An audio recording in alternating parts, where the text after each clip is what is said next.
Chapter 470. How is it complicated? Hu Jinyao took her hand and said, "It's not complicated at all." "You say it's complicated? I haven't talked about my great aunt's family yet."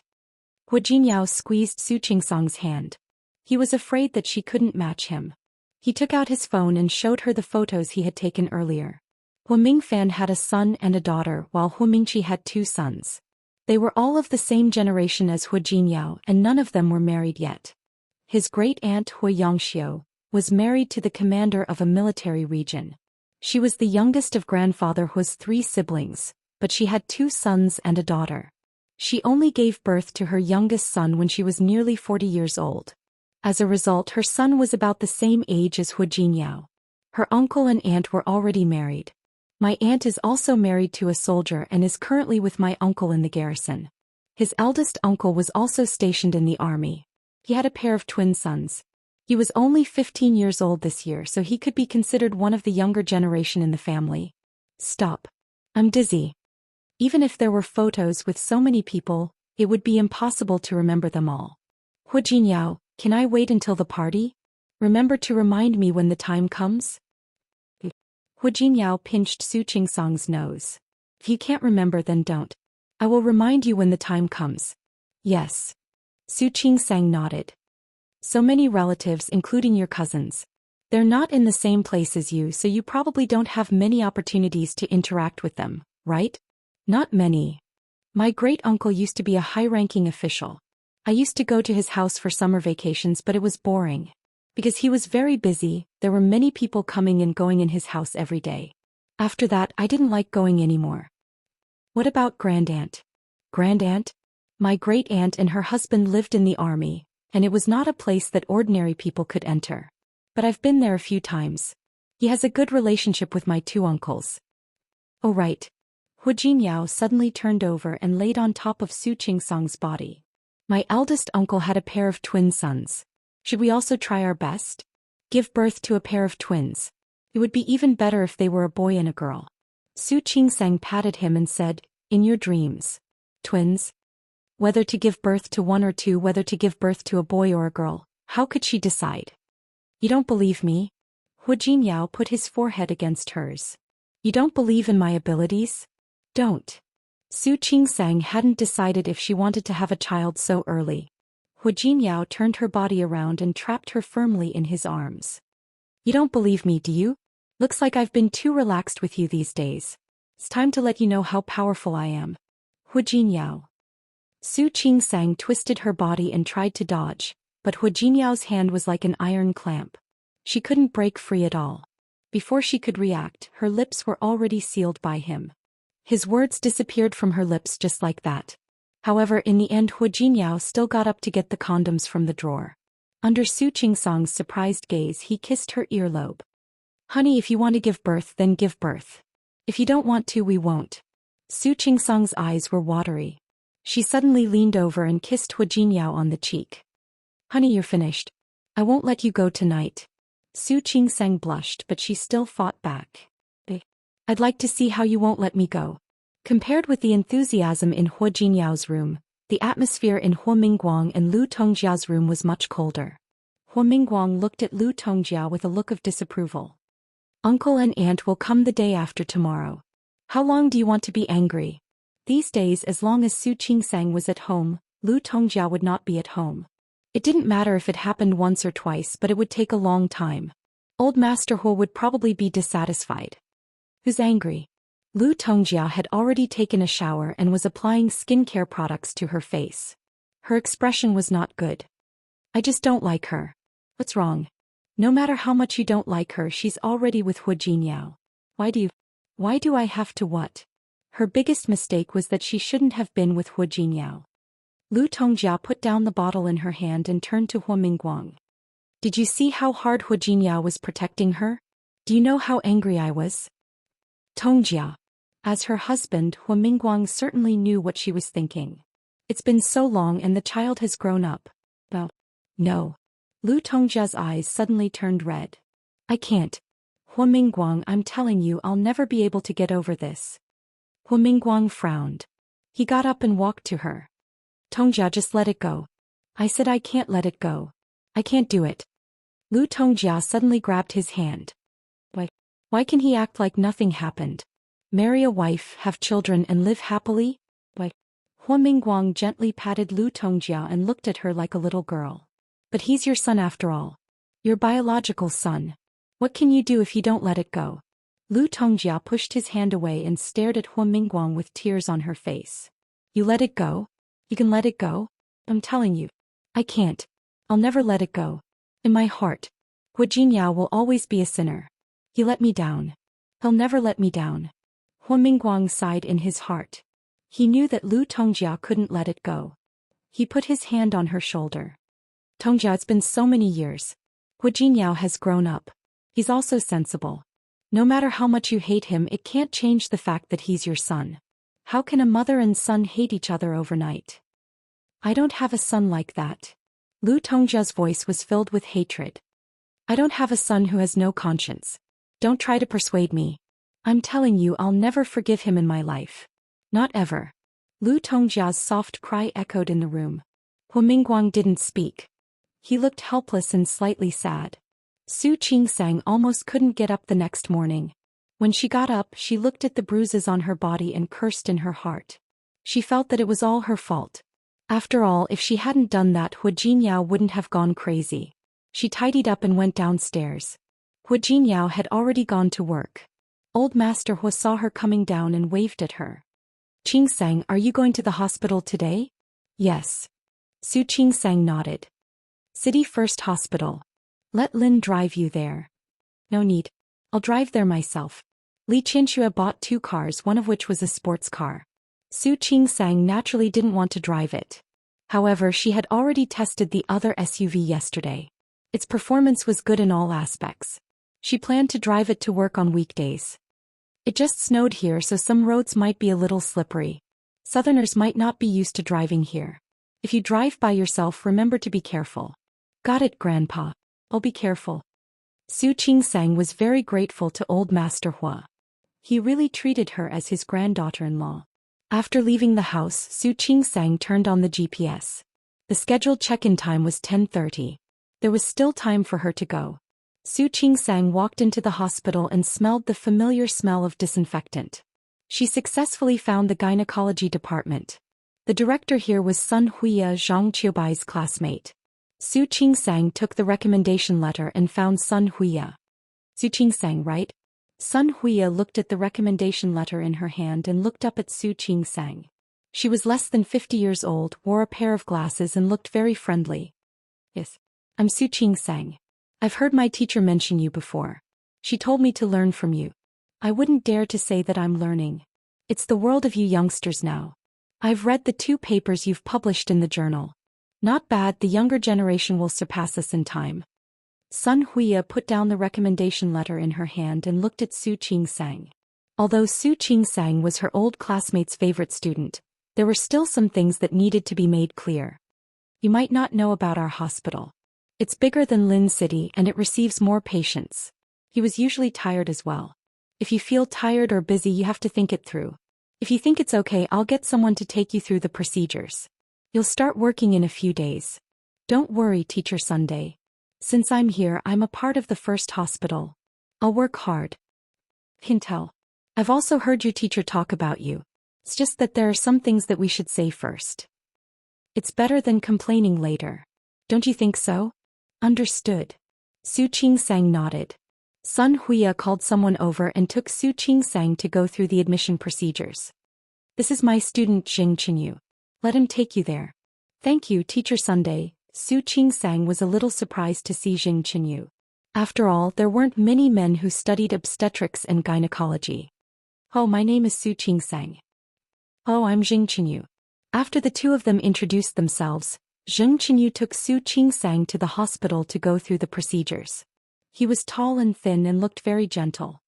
Are you Teacher Sun's student?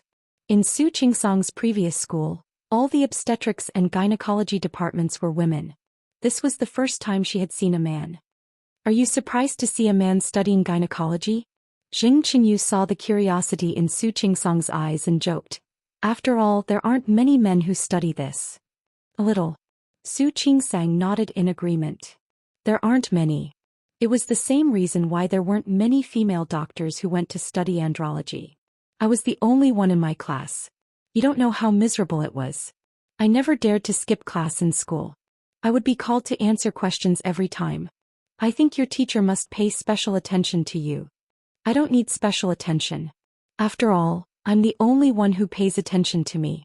But after a long time, not only our teacher, but even the female students in my class don't treat me as a man anymore. Chapter 471. I can't help it even if I do. I've already jumped into a pit, haven't I? Zheng Qinyu's words made Su Qingsang laugh again. This colleague was quite interesting. While the two of them were talking, they arrived at the hospital office and completed the procedures.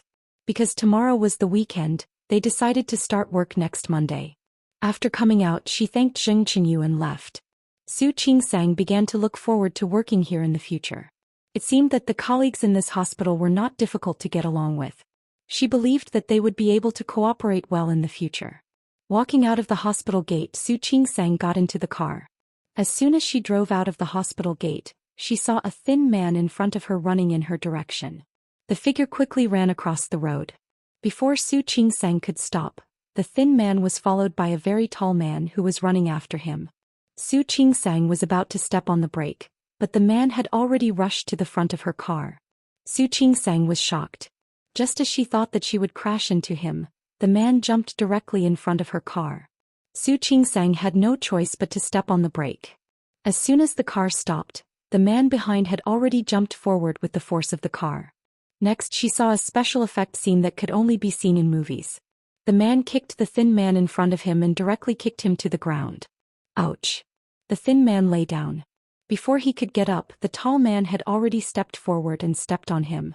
At the same time, a woman from the other side of Su Qingsang's car ran over, panting. The woman panted and ran to the tall man's side. The man had already picked up a lady's bag from the thin man on the ground and handed it to the woman. Su Qingsang finally understood what was going on. It turned out that the tall man was acting bravely for a just cause. That thin man turned out to be a thief.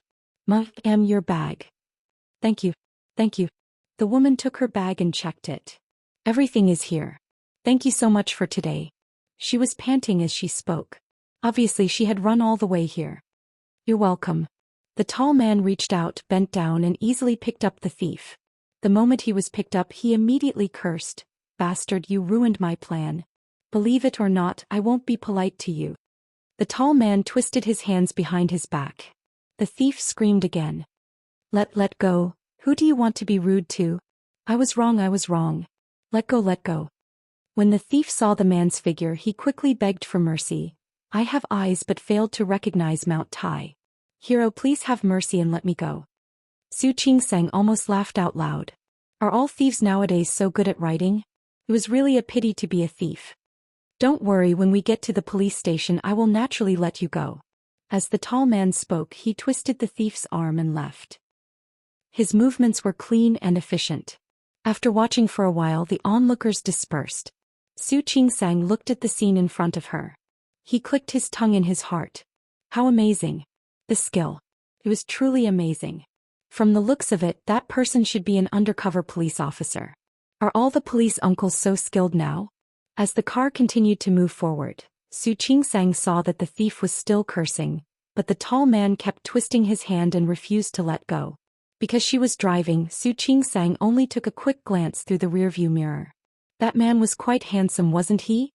His eyebrows were high and his eyes were full of spirit. He looked resolute and stylish.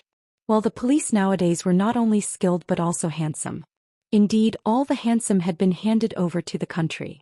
Su Qingsang was in a good mood because of this incident, so she didn't forget to praise Hu Jinyao when she got home at night. It was all because of how handsome the police officer was and how skilled he was. The result of such praise was that Hu Jinyao was unhappy. He pressed Su Qingsang on the bed and gave her a good lesson, so she almost couldn't get out of bed the next morning. Su Qingsang went downstairs. There was no one in the living room. After going to the dining room for breakfast, she found that Hu Jinyao was playing chess with old Master Hua in the living room. You're up. Hu Jinyao looked at her and reached out to her. Have you had breakfast? Why don't you sleep a little longer? Su Qingsang glared at him. Why didn't he sleep a little longer? Weren't there guests coming today? How could she have the nerve to sleep in? Your mother went out again? Old Master Hu greeted Su Qingsang. His eyes returned to the chessboard and he put down a piece. Yes. They said that Qing Xinyun's mother is sick. My mother went to see her. Old Master Hu didn't say anything. Whether it was because he went to see Qing Xinyun's mother or because he didn't want to admit Su Qingsang's identity in front of so many relatives, they all knew. In fact, Su Qingsang also noticed that every time Old Master Li and Li Qianxue came, Lu Tongjia wasn't there. She really didn't expect Lu Tongjia to dislike her so much. She didn't seem to have offended her, did she? She looked at Hu Jinyao. If it wasn't because of her, then what did Hu Jinyao do? Why did he make Lu Tongjia dislike her son so much? With her grandfather around, Su Qingsang couldn't ask for the answer. Before the grandfather and grandson finished their game, the first guest had arrived. Hu Yangyuan and his wife, Gao Shulan. His eldest son Hu Mingfan and his wife Jia Shibai were also there. Their children were in another city. Their youngest son Hu Mingqi was currently in office and didn't come. However, his youngest grandson Hu Ruifeng came. He was younger than Hu Jinyao and had just graduated from university this year. He was wearing a pair of glasses and looked handsome and gentle. Su Qingsang followed behind Hu Jinyao and greeted the elders one by one. Hu Yangyuan and Gao Shulan both prepared gifts for Su Qingsang. Not only them but Hu Mingfan and Jia Shibai also gave their own gifts. Although Hu Mingqi didn't come himself, Hu Ruifeng gave their gifts on behalf of his parents. Su Qingsang didn't expect to receive gifts. She couldn't refuse, so she accepted them under Old Master Hu's suggestion. They had just sat down and chatted for a while when Hu Jinyao's great-aunt Hu Yangxiu came. Great-aunt. Hu Jinyao stood up and greeted Hu Yangxiu. It was obvious that he was very close to this great-aunt. Her eldest daughter-in-law Yi Qiuan and her twin sons, Zhang Qinghao and Zhang Qingxian, came with her. Su Qingsang stood beside Hu Jinyao and greeted her great-aunt. Hu Yangxiu held Su Qingsang's hand and looked her up and down. Not bad. Jinyao has good taste this time. Look at this daughter-in-law, she's so beautiful. Su Qingsang blushed a little. Hu Yangxiu took out a box and put it in Su Qingsang's hand. Your great-uncle and uncle are in the army and didn't have time to come. Next time when you're free you can come to our place and I'll take you to meet your relatives. Great-aunt, you're too polite. Su Qingsang had heard from Hu Jinyao that Hu Yangxiu's husband was a commander. His other two sons and daughter were all soldiers and didn't have holidays easily. He could understand. Yi Qiuan stepped forward and handed her a gift. Su Qingsang took the box from him. She felt that she was here to receive gifts today. Looking at the pile of boxes, she didn't need to open them to know that the things inside were valuable. She looked at Hu Jinyao with a meaningful look in her eyes. How could she return the gifts in the future with so many gifts? Hu Jinyao winked at her, indicating that she didn't need to be too nervous. These were all small gifts. After a while, Hu Mingliang's family and Hu Mingmei's family also arrived. A large group of people suddenly squeezed into the living room. It looked very lively. Hey, where's Tongjia? After Hu Yangxiu sat down, she realized that she hadn't seen Hu Mingguang and his wife. She turned to Old Master Hu and asked about Lu Tongjia. As the eldest daughter-in-law of the Hu family, Hu Yangxiu had always been very satisfied with Lu Tongjia's way of doing things. In addition, she was a friend of Lu Tongjia's mother, so she especially valued this niece of hers. Only then did she realize that not only was Lu Tongjia absent, but Hu Mingguang was also absent. Big brother, where did the eldest and his wife go? Why aren't they here? The second son's family and the third son's family were all here. Why wasn't the eldest son here? A friend of my mother's is sick. She went to visit early in the morning. She hasn't come back yet. Hu Jinyao explained faintly, his voice was very soft. The others in the living room looked at each other and finally looked at Hu Jinyao. What about the in-laws? Hu Yangyuan changed the topic at the right time. They naturally knew about what happened between Lu Tongjia and Hu Jinyao. My mother and my grandfather are on the way. They'll be here soon. As soon as Su Qingsang finished speaking, Li Qianxue and Old Master Li arrived. Lu Tongjia and Hu Mingguang entered the door with them. Lu Tongjia didn't look too good and Hu Mingguang stood beside her, expressionless. However, Li Qianxue's expression was even worse than Lu Tongjia's. It wasn't until she entered the door and saw the people in the living room and her daughter's concerned eyes that she forced the corners of her mouth to twitch, trying to make herself look normal. Lu Tongjia stood aside with obvious mockery in her eyes. Hua Mingguang put his hand on her shoulder, as if to comfort her silently. The situation in front of them was obviously not right. Su Qingsang blinked and stepped forward to hold Li Qianshua's hand. With the other hand she held Old Master Li's arm. "Grandpa, Mom, you're here at the right time. Jinyao's great-aunt and great-uncle are all here. Let me introduce them to you." Li Qianxue had been through a lot after all. A few seconds was enough for her to adjust her expression. "I'm sorry. I was delayed on the way here, so I'm late. I'm really sorry." She saw the two elders sitting with Old Master Hua and guessed that they should be his great-uncle and great-aunt. They were considered Old Master Hua's peers, so naturally she had to greet them first. She had always been very polite to the elders. Naturally she was also being modest. Normal people would smile and smooth things over. After all, no one would really ask why Li Qianxue was delayed on the way here. Chapter 472. Hearing Li Qianshue's words, Lu Tongjia took a step forward and was about to speak. Hua Mingguang quickly grabbed her arm and took her in the direction of Hua Yangxiu and the others. "Uncle, Aunt. I'm so sorry. I accompanied Tongjia to visit a friend, so we came back late. Uncle and Aunt, please don't mind. We're all family. You don't have to be so polite." Hua Yangyuan had been in the government for a long time, so his words were naturally watertight. "Yes. Sit down." Hua Yangxiu also spoke and gestured for the couple to sit down. However, Old Master Li and Li Qianxue hadn't sat down yet after greeting the two of them. Old Master Li's expression was a little strange. Old Master Hua also stood up and asked them to sit down. "Come, Brother Yongfeng, sit here." Old Master Li's expression eased a little and he sat down with Li Qianxue. Except for Hua Yangxiu and Hua Yangyuan, the rest of the people present were of the same generation as Li Qianxue. Hua Jinyao introduced them to each one of them. Li Qianxue always had a decent smile on her face, as if the ugly expression on her face when she entered the door was an illusion. In the eyes of the other relatives of the Hua family, Li Qianxue was naturally very decent. They looked at Su Qingsang, who was sitting next to Li Qianxue, and the two of them interacted with her from time to time. For Hua Yangxiu and Hua Yangyuan, this in-law looked very good.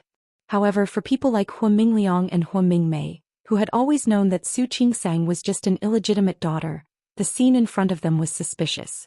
Hua Mingmei glanced at her brother and sister-in-law and found that Lu Tongjia didn't seem to be in a good mood. Occasionally her eyes met with Li Qianshue's and they weren't kind. After thinking about it, she understood what was going on. Su Qingsang was just an illegitimate daughter. Li Qianxue and Old Master Li must have come for the power of the Hua family. Uncle and Aunt didn't know the inside story, so they couldn't see it, but Lu Tongjia definitely knew. Hua Mingmei felt that she had thought of the key point, and when she looked at Su Qingsang again, her eyes were a little malicious. "Eldest brother's wife is called Qingsang, right? Look at me, I can't remember this name." She started by belittling Su Qingsang, which successfully made the people in the living room talk and form their own small circles to look at her and Su Qingsang at the same time. Su Qingsang didn't respond but glanced at Hua Mingmei. His gaze was indifferent, not taking her provocation to heart. "Qingsang, I think I heard you call the person next to you Mom?" "Yes," Su Qingsang said calmly. "This is my mother. But I heard from Hua Jinyao that your mother is someone else." In fact, everyone knew that Su Qingsang was actually an illegitimate daughter. Hua Mingmei rolled her eyes and said faintly, "Why are you calling me Mom now?" The sarcastic and suggestive voice made Su Qingsang and Li Qianxue frown at the same time. Hua Jinyao's face darkened and his eyes turned extremely cold. "I've already explained this to the old man. After Qingsang was born, the hospital mistakenly switched her. I didn't know until later that Qingsang was my biological daughter. Since Qingsang and I are mother and daughter and we've acknowledged each other, it's natural for her to call me Mom," Li Qianxue said calmly. Although the others didn't believe it, it was unlikely that they would question it at this time. Only Lu Tongjia, who was a little far from Li Qianxue, looked a little cold and the corners of her mouth and eyebrows were full of sarcasm. Hua Mingguang looked at his wife, pressed her arm and gave her a look of approval. "Oh, the wrong switch. You didn't know until later, so you acknowledged each other?" Mingmei dragged out the last word and looked like she suddenly understood. You acknowledged each other after Su Qingsang married Hu Jinyao. This is a good time to acknowledge each other. It's really good. She faked a smile and looked at the other people present. You didn't find out sooner or later. You didn't find out until Hu Jinyao married her. It's really good to find out. Everyone present was smart. Hearing Hu Mingmei's words, how could they not understand? It was nothing more than that the Li family recognized the illegitimate daughter as their biological daughter because they saw that the inconspicuous illegitimate daughter had married into the Hu family. Old Master Li's face darkened because of Hu Mingmei's words. However, he was older than Hu Mingmei, so he naturally couldn't lower himself to argue with her. Su Qingsang's face darkened. Her lips moved and she was about to speak. However, the back of her hand was pressed down by Li Qianxue. This is... Li Qianxue pressed her hand to stop her from speaking, but her gorgeous eyes were staring straight at Hu Mingmei's face. Hu Jinyao had introduced her before, but Li Qianxue seemed to have forgotten it. I'm Jinyao's aunt. Hu Mingmei knew that she was doing it on purpose and her face darkened even more. Oh, you're just my aunt. I thought you were Jinyao's mother. Li Qianxue smiled, but she didn't finish her sentence. What do you mean? Nothing. After all, Jinyao's mother hasn't said anything yet. You're in charge, so I'm just asking. It was obvious that he was scolding Hu Mingmei for being a busybody. Hu Mingmei was enraged by Li Qianxue's words. She blushed and glared at Li Qianxue. What? Can't I ask? I've seen a lot of people like you. Wasn't he just eyeing the power of the Hu family? For the sake of money, you even accepted an illegitimate daughter. Aren't you afraid of losing face? Everyone present watched the scene unfold before them. Both the old and the young didn't speak and Hui Yifan and the other juniors looked interested. Mingmei. Grandfather Hu couldn't stand it anymore. What nonsense are you talking about? Did I say something wrong? Hu Mingmei glanced at old Master Hua. Although our family said that we don't interfere with our children's freedom of marriage, we don't want to interfere with them. But to have such in-laws is really... He didn't say the last two words, but everyone understood what he meant. I don't think it's embarrassing.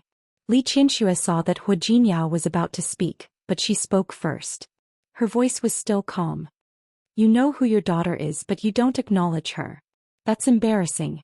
As for you accepting a daughter for the sake of power, people say that if you have Buddha in your heart, everything you see is Buddha. If you have a devil in your heart, everything you see is a devil. And you must be the kind of person who would accept a daughter for the sake of power, right? What did you say? Hu Mingmei had never been mocked like this in her life. She stood up immediately. I won't repeat my good words. Even though Li Qianxue was sitting, she didn't lose in terms of aura. You don't look very old, but your ears are starting to fail. You should go and have a checkup. She had to keep a low profile when she was in someone else's territory. But Hu Mingmei's words were too harsh. If she didn't stand up for her daughter, how could she have a foothold in the Hu family in the future? Hu Mingmei's husband Wei Nantian had been silent until now. He understood that his wife couldn't take advantage of him. He pulled Hu Mingmei's arm and signaled for her to stop talking. Hu Mingmei shook off his hand. She was so angry that her chest was heaving up and down. She suddenly turned to look at old Master Hua. Father, are you just going to watch someone bully your daughter? Old Master Hu didn't say anything, but Li Qianxue laughed. Why do I bully you? It's really interesting. It seemed like only a child would complain to his parents when something happened. My Yusen is 17 years old this year, and even he wouldn't do such a thing. She was saying that Hu Mingmei was worse than a child. Hu Mingmei nodded repeatedly. Good. How is this a marriage? It's clearly a feud, isn't it? Mingmei, sit down. Old Master Hu looked at Hu Mingmei, his eyes full of disapproval. Sit down. Hu Mingmei stood still. Wei Nantian pulled her body slightly and made her sit down. Old Master Hu cleared his throat and looked at Li Qianxue awkwardly. I'm sorry. Mingmei has been spoiled by me since she was a child. She doesn't know her limits. I was just talking nonsense. Please don't take it to heart, in-law. Who is talking nonsense? Hu Mingmei was about to lose her temper again. Wei Nantian pressed her shoulder and whispered something in her ear. She turned her face away angrily and stopped looking at them. Of course not. As Li Qianxue spoke, she turned around and gave Su Qingsang a loving look. Originally, We didn't need to listen to Aunt Jinyao's words. Although Qing Sang is a good child, she is a little clumsy and doesn't know how to speak well. As her mother, I overstepped my authority and said a few more words. I hope you won't take it to heart, old master. We're a family from now on. Of course I won't take it to heart. Old Master Hua's words were quite beautiful. He turned to look at Old Master Li. Brother Yongfeng, don't you think so? Of course. Old Master Li looked around and understood what was going on. He quite agreed with what his daughter had just done. However, there was still a faint worry in his heart. He was worried that Su Qingsang would have to face such a big family in the future. Her mother-in-law was not easy to get along with. In the future, Hui Yangyuan, who had been silent until now, spoke up. Yes. This family doesn't need to be polite. We're a family from now on. It's also fate that we can become in-laws. There's nothing wrong with it. As soon as he spoke, Hui Yangxiu also chimed in. Several of the most senior people had spoken, and the rest of the younger generation couldn't say anything else. Old Master Hua's intention to protect Su Qingsang was too obvious. Even if the younger generation still had some thoughts in their hearts, they swallowed them back. Even if the matter was over, no one in the living room would talk about what had just happened. Only Lu Tongjiao looked at Li Qianxue, her eyes full of mockery. Su Qingsang felt that look, not to mention the others. When it was time to go out for lunch at noon, she asked Li Qianxue and Old Master Li to get in her car. Almost as soon as she got in the car, she couldn't help but ask Li Qianxue. Chapter 473. Li Qianxue glanced at her daughter. Her expression was a little strange. Not only her, but Old Master Li's face also darkened when he thought of what happened before. What happened? Your mother-in-law knows. Li Qianxue suddenly became very depressed when she said this. She didn't expect Su Qinghui to be so shameless. She didn't force Su Qinghui to sign before because of the two children. She didn't want others to know that Su Qingsang and Su Yusen had such a father. However, Su Qinghui obviously didn't know what it meant to give up. She had been in Rong City these days and received Su Qinghui's calls from time to time. He just wanted to say that he didn't want to sign. Don't divorce. Li Qianxue was sick of Su Qinghui. She hated this man as much as she loved him in the past. However, things had developed to this point. It was more than hate. It was still disgusting. In order not to divorce, Su Qinghui could tell any lie. He said that he cared about her the most now, that he regretted it and that he knew he was wrong. He shouted. Did he think she was a fool? If she hadn't said that she would kick Su Qinghui out, he wouldn't have behaved like this and said such things. Now for money, for property, he really had no bottom line. Li Qianxue didn't answer his calls recently. She didn't expect Su Qinghui to send a message. He actually told Li Qianxue that Su Peixian had come to Rong City. Su Qinghui didn't know that Su Peixian wanted to come to Rong City. But she was still the daughter he had loved for so many years. After the call with Su Peixian that day, he was still worried. He knew that Su Peixian blamed him. He wanted to make things clear with Su Peixian, but he didn't expect to see Su Peixian and Xiang Kaiping together. Peixian, Kaiping. Su Qinghui saw the mother and daughter finally recognize each other. For some reason he felt inexplicably uncomfortable. You recognize each other. Why? Are you surprised that we recognize each other? Xiang Kaiping hated Su Qinghui now. If it weren't for him, she wouldn't have recognized the wrong daughter. How could her daughter be chased out by someone? Oh. Su Qinghui looked at Su Peixian. He had some understanding of his daughter. As far as he knew, this daughter of his did not seem like the kind of person who would accept Xiang Kaiping. He even thought that Su Peixian would hate Xiang Kaiping for abandoning her and giving her the identity of an illegitimate daughter. However, Su Qinghui didn't expect that Su Peixian would not only admit it, but also admit it. Now he was actually living with Xiang Kaiping. To him this was too fantastical. Kaiping, you and Peixian. Su Peixian's words couldn't be trusted. Su Qinghui would rather let Xiang Kaiping say it and see what she had to say. He had some understanding of Xiang Kaiping. She had had a disagreement with Su Peixian before and she had a fight because of Su Qingsang. Could she really accept Su Peixian without any grudge? Su Qinghui knew Xiang Kaiping. But this understanding was based on the past. More importantly, he neglected the heart of a mother and believed what he heard. Once one sided with one's family and ignored reason, it was inevitable that one's perception would be biased. Peixian is my daughter. Xiang Kaiping didn't mind letting Su Qinghui know. You should know that I didn't get along well with her all those years ago and we didn't get to know each other well. Now that this mistake has been corrected. What's so strange about me acknowledging her? Su Qinghui didn't know what to say. He vaguely felt that something seemed to be wrong. It seemed that something was out of control. However, he couldn't figure out what was wrong. He couldn't help but look at Su Peijian. Peijian. That. When Su Peijian saw Su Qinghui again, her forehead was still throbbing with pain. She didn't look well. However, that situation only lasted for a few seconds. Very quickly she composed her emotions and expression. She held Xiang Caiping's arm and faced Su Qinghui.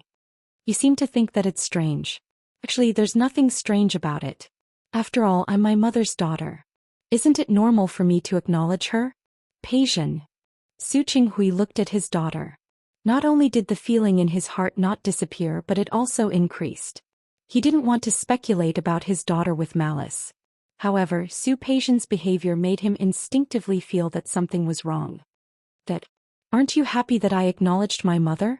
Su Peijian looked at Su Qinghui. Even if he was her father, she still hated him now. I feel quite happy. After all, you and my mother have driven me out. I have to find a place to go, right? Peijian. I'm telling you, Auntie didn't mean that. You're just saying that I'm no longer your daughter. Su Peijian interrupted him. Enough. What's done is done. There's no point in talking about it. Su Qinghui was speechless. He looked at Su Peijian and Xiang Caiping and said, Peijian, no matter what, you're my most beloved daughter. That won't change. Really? Su Peijian smiled.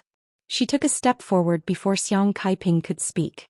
If that's the case, then Dad, give me the shares under your name. Xiang Caiping and Su Qinghui were stunned when they heard that.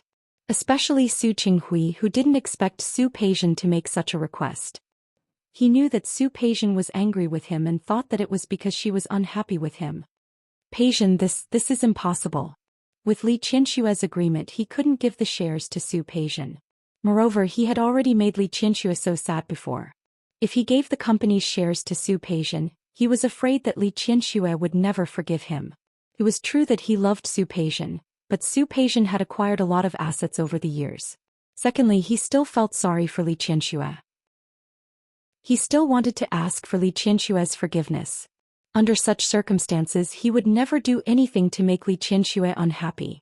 You see, you say that I'm your most beloved daughter, but in fact your love is just lip service.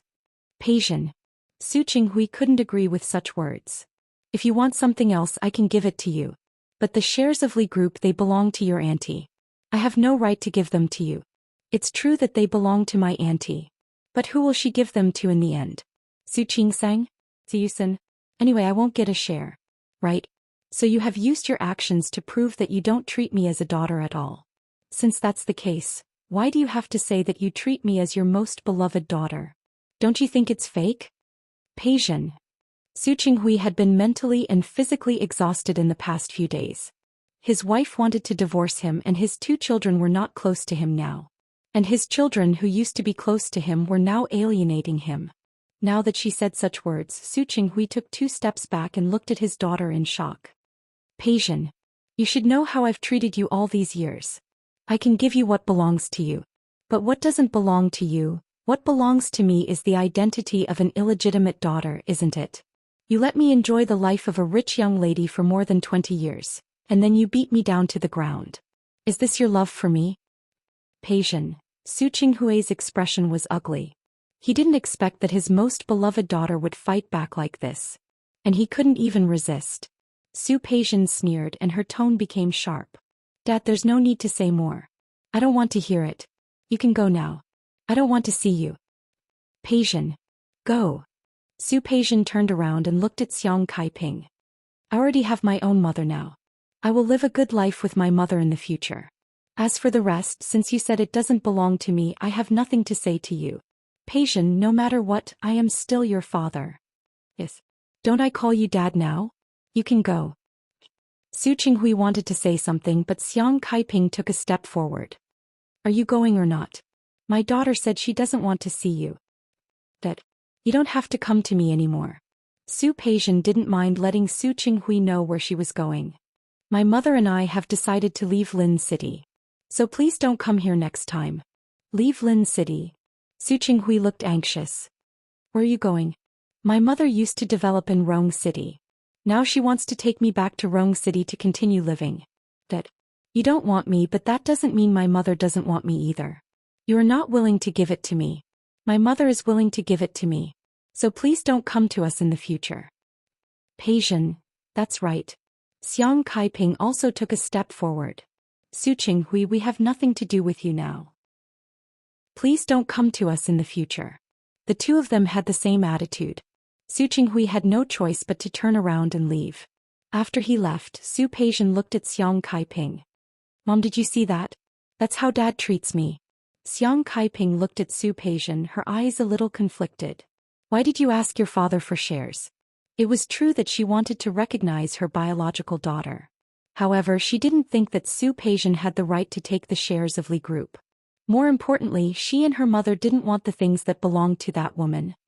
Mom, I did it on purpose. Su Peijin hooked her arm and coquettishly said to her like a daughter, you saw it too. My father said that he loves me the most, but he can't even bear to give me a little bit of his property. What do I need such love for? Xiang Kaiping looked at Su Peijin and was momentarily confused. However, she still felt that there seemed to be something wrong. I just don't want the benefits from that woman, and I don't want you to have them. Chapter 474. Su Peijin didn't finish her sentence, but Xiang Kaiping could understand what she meant. She wanted to use this method to test Su Qinghui, but she didn't expect this result. I've finally seen through your father. He's as hypocritical as he can be. If he doesn't want to give it to you, then so be it. From now on we'll depend on each other. Damn it, everything is yours. Thank you, Mom. You're the best. Su Peijin buried her face in Xiang Caiping's arms, smelling the completely different scent from Li Qianshue's. Her eyes flashed with obvious emotion. Now I know who is really good to me. On this side, the relationship between mother and daughter was constantly improving.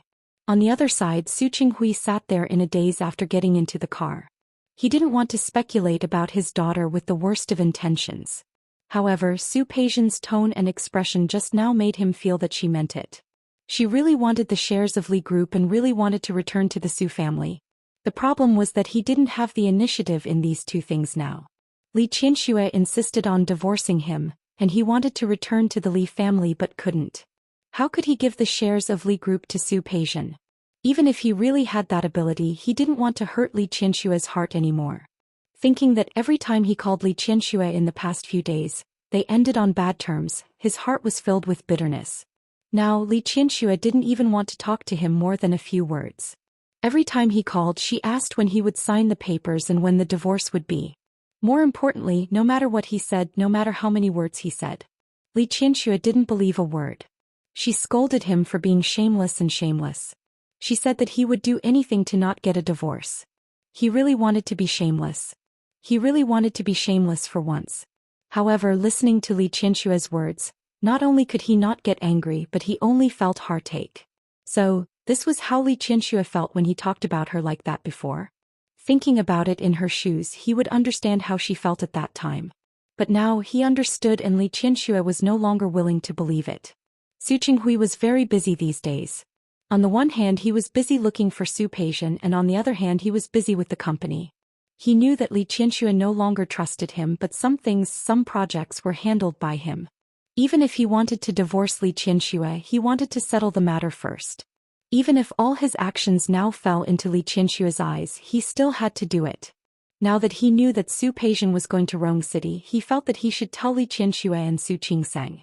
He always felt that Su Peijin's purpose in going to Rong City was not simple, although he did not want to think of her in this way. More importantly, he needed more opportunities to contact Li Qianxue. Even if it was just to hear her voice. But what he didn't expect was that he and Li Qianxue parted on bad terms again. Unlike Su Qinghui, who was unwilling to speculate about Su Peijin with the greatest evil, Li Qianxue did not mind speculating about Su Qinghui with the greatest evil. Peijin is coming to Rong City? Why would she come to Rong City? Li Qianxue recalled the argument she had with Su Qinghui on the phone. What's wrong? Do you think you can stop me from divorcing you just because Su Peijin is here? Aren't you being too optimistic? I don't mean that. I don't care whether you mean that or not. Su Peijian doesn't need to tell me whether she is coming to Rong City or not. Unless she is here to cause trouble for me and Qing Sang. Oh. Su Qinghui instinctively defended Su Peijian. Why would she cause trouble for you? She has now met Xiang Kaiping. Xiang Kaiping used to live in Rong City, so she decided to bring Peijian there. That's why I decided to bring Peijian there. I don't think she's here to make trouble for you. Then you don't need to tell me. Although Li Qianxue also cared about Su Peijian, she would never show it at this time. She is no longer my daughter. She's your daughter. You don't need to tell me where she is going and what she is doing in the future. Qianxue, unless she came to Rong City to look for me or Qing Sang, Su Qing Sang said. That's impossible. It's best if it's impossible. Li Qianxue's voice was very cold. Su Qinghui, no matter what, I have raised Su Peijian for more than 20 years. I treat her as my own daughter.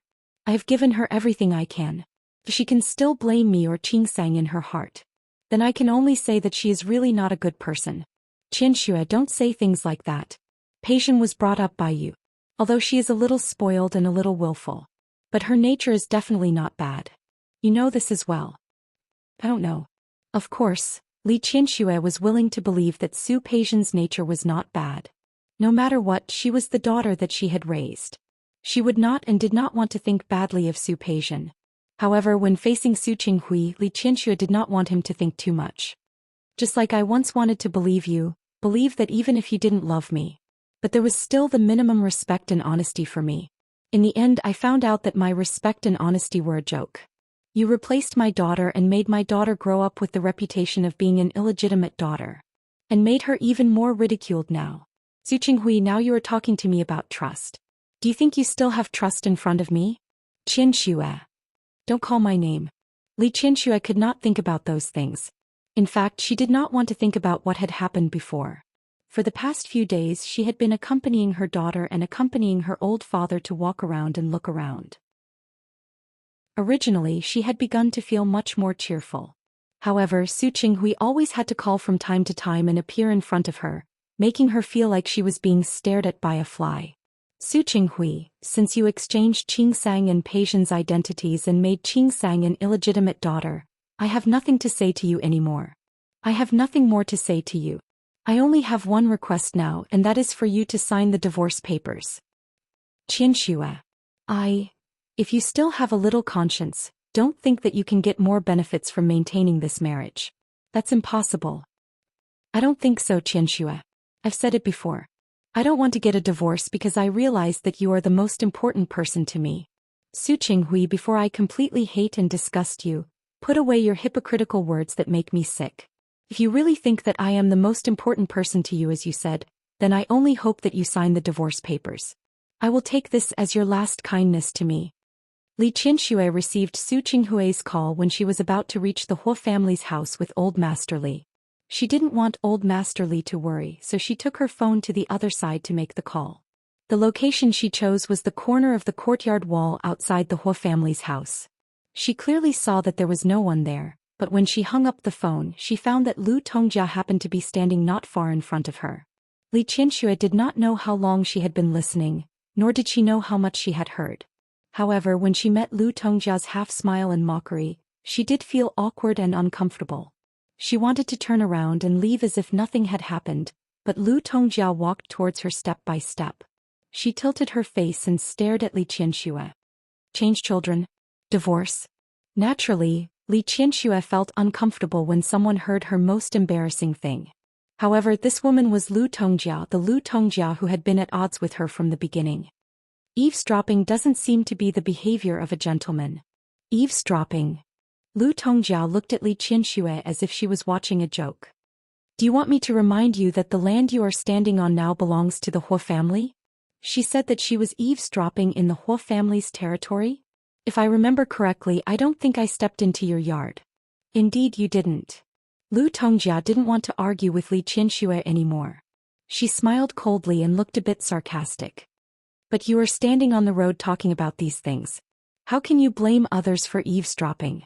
There weren't many things in Li Qianxue's life that could make her feel embarrassed. This was one of them.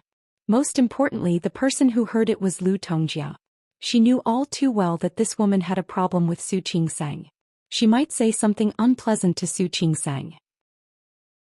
Li Qianxue forced herself to act as if nothing had happened. Her face was also calm. Sorry, it's time to meet with old Master Hua. I'll leave now. You're in a hurry to leave? Lu Tongjia was really glad that she wanted to get out of the car for a walk. Otherwise, she wouldn't have heard such a wonderful show. Did you just say that Su Qingsang's father changed her identity? You heard wrong. Li Qianshue's expression didn't change. Heard wrong? The smile on Lu Tongjia's lips became more and more radiant. My hearing is very good. That's why. No wonder I said that she was an illegitimate daughter. How did she become a rich young lady? So that's what happened? Li Qianxue knew that if the Hua family found out about this, they would definitely be at a disadvantage. The upper class valued their followers the most. No matter how dirty it would be behind closed doors. No one would really put some things on the table. Especially those with illegitimate daughters. Changing the identity of an illegitimate daughter like this, turning her into a rich young lady, turning a legitimate young lady into an illegitimate daughter, was something that no family could tolerate. Thinking of this, she hated Su Qinghui more and more. No matter what she thought, Li Qianxue didn't show it on her face. Yes. So Su Qingsang is my biological daughter. There's no such thing as acknowledging an illegitimate daughter for the sake of money and connections with the Hua family. Are you relieved now? Chapter 475. Mrs. Hua, please don't cross the line. If there was anything in Li Qianshue's life that was a taboo for her, it was her children. If there was anything that could make her feel bad, it could only be her children. At the moment, Lu Tongjia thought that she had something on her. However, no matter what it was, she would not allow her to use this as an excuse to talk about her daughter. Qingsang is innocent in this matter. Please don't involve her in this. I'm the one who wants to involve her? She insisted on marrying into our family. I don't know what kind of means she used. Lu Tongjia sneered, and the disdain in her eyes was clear. Hua Jinyao went to Lin City for less than 3 weeks and he was already with your daughter. Hua Jinyao only went there to inspect the business. As soon as he came back, it became a marriage. When did your daughter and Hua Jinyao meet? Did you agree to this sudden marriage? At that time, you didn't know that she was your daughter, did you? At that time, your daughter was just an illegitimate daughter. How did she get together with Hua Jinyao? She put her foot on Hua Jinyao's shoulder. You found out about her parentage right after? Huh. What a coincidence. Before hearing this phone call, she didn't approve of Su Qingsang and Hua Jinyao being together. Now that she heard this phone call, she disapproved of it even more. Lu Tongjia said that Su Qingsang and Hua Jinyao's marriage was a conspiracy. Li Qianxue didn't want to be bullied. She was about to refute when old Master Li saw that she didn't come over and started to walk over. Li Qianxue cared about her father's feelings and didn't want to argue with Lu Tongjia in front of old Master Li. She could only look at her deeply, then turned and walked in the direction of old Master Li. Now that her daughter asked her what was going on, Li Qianxue couldn't tell Su Qingsang about Lu Tongjia in front of old Master Li. Nothing. I just thought that today is the day you meet the Hua family, but your mother-in-law ran out. I'm just a little upset. Mom, it's okay. Su Qingsang knew that Li Qianxue was worried about her, but she didn't think it was a big problem. Hua Jinyao has an apartment in the city. It's half an hour's drive from his company and only 20 minutes from the hospital where I work. In any case, I'll start work in 2 days. If Hua Jinyao and I live outside and don't come back often, we won't have the chance to spend time with my mother-in-law. Li Qianxue saw that Su Qingsang was still optimistic, but she couldn't think of things as simple as her. Knowing what Su Qinghui had done, Lu Tongjia put Su Qingsang in the same category. Li Qianxue knew that Su Qingsang would have to face some difficulties in the future. After thinking for a while, she squeezed Su Qingsang's hand hard. Qingsang, listen to me. Although Hua Jinyao is very good to you right now, you still have to be careful. Although for the time being, you can also avoid living outside. However, as long as Hua Jinyao is still related to his mother by blood, you will have to face her in the future. Hua Jinyao may be on your side now, but no one can tell what will happen in the future. I don't recommend that you go back to your parents' house if you have a problem. But if that day really came, the Hua family can't tolerate you, so don't let yourself be wronged. Come home directly. After saying all this, Li Qianshue's voice was still a little sad. No matter what, you are a daughter of the Li family. Su Qingsang looked at Li Qianxue and felt warmth in her heart. She leaned her face against Li Qianxue's shoulder and gently rubbed it. Mom, don't worry. I know everything. She really knew everything and she really wouldn't let herself be wronged. What's more, she was willing to believe in Hu Jingyao. She believed that he wouldn't let her be wronged. Li Qianxue couldn't be optimistic, so she had some worries in her heart. On the one hand, she was still a little worried, but on the other hand, she hated Su Qinghui even more. If he hadn't done this, how could her Qingsang have experienced such a thing? How could she be looked down upon by her in-laws?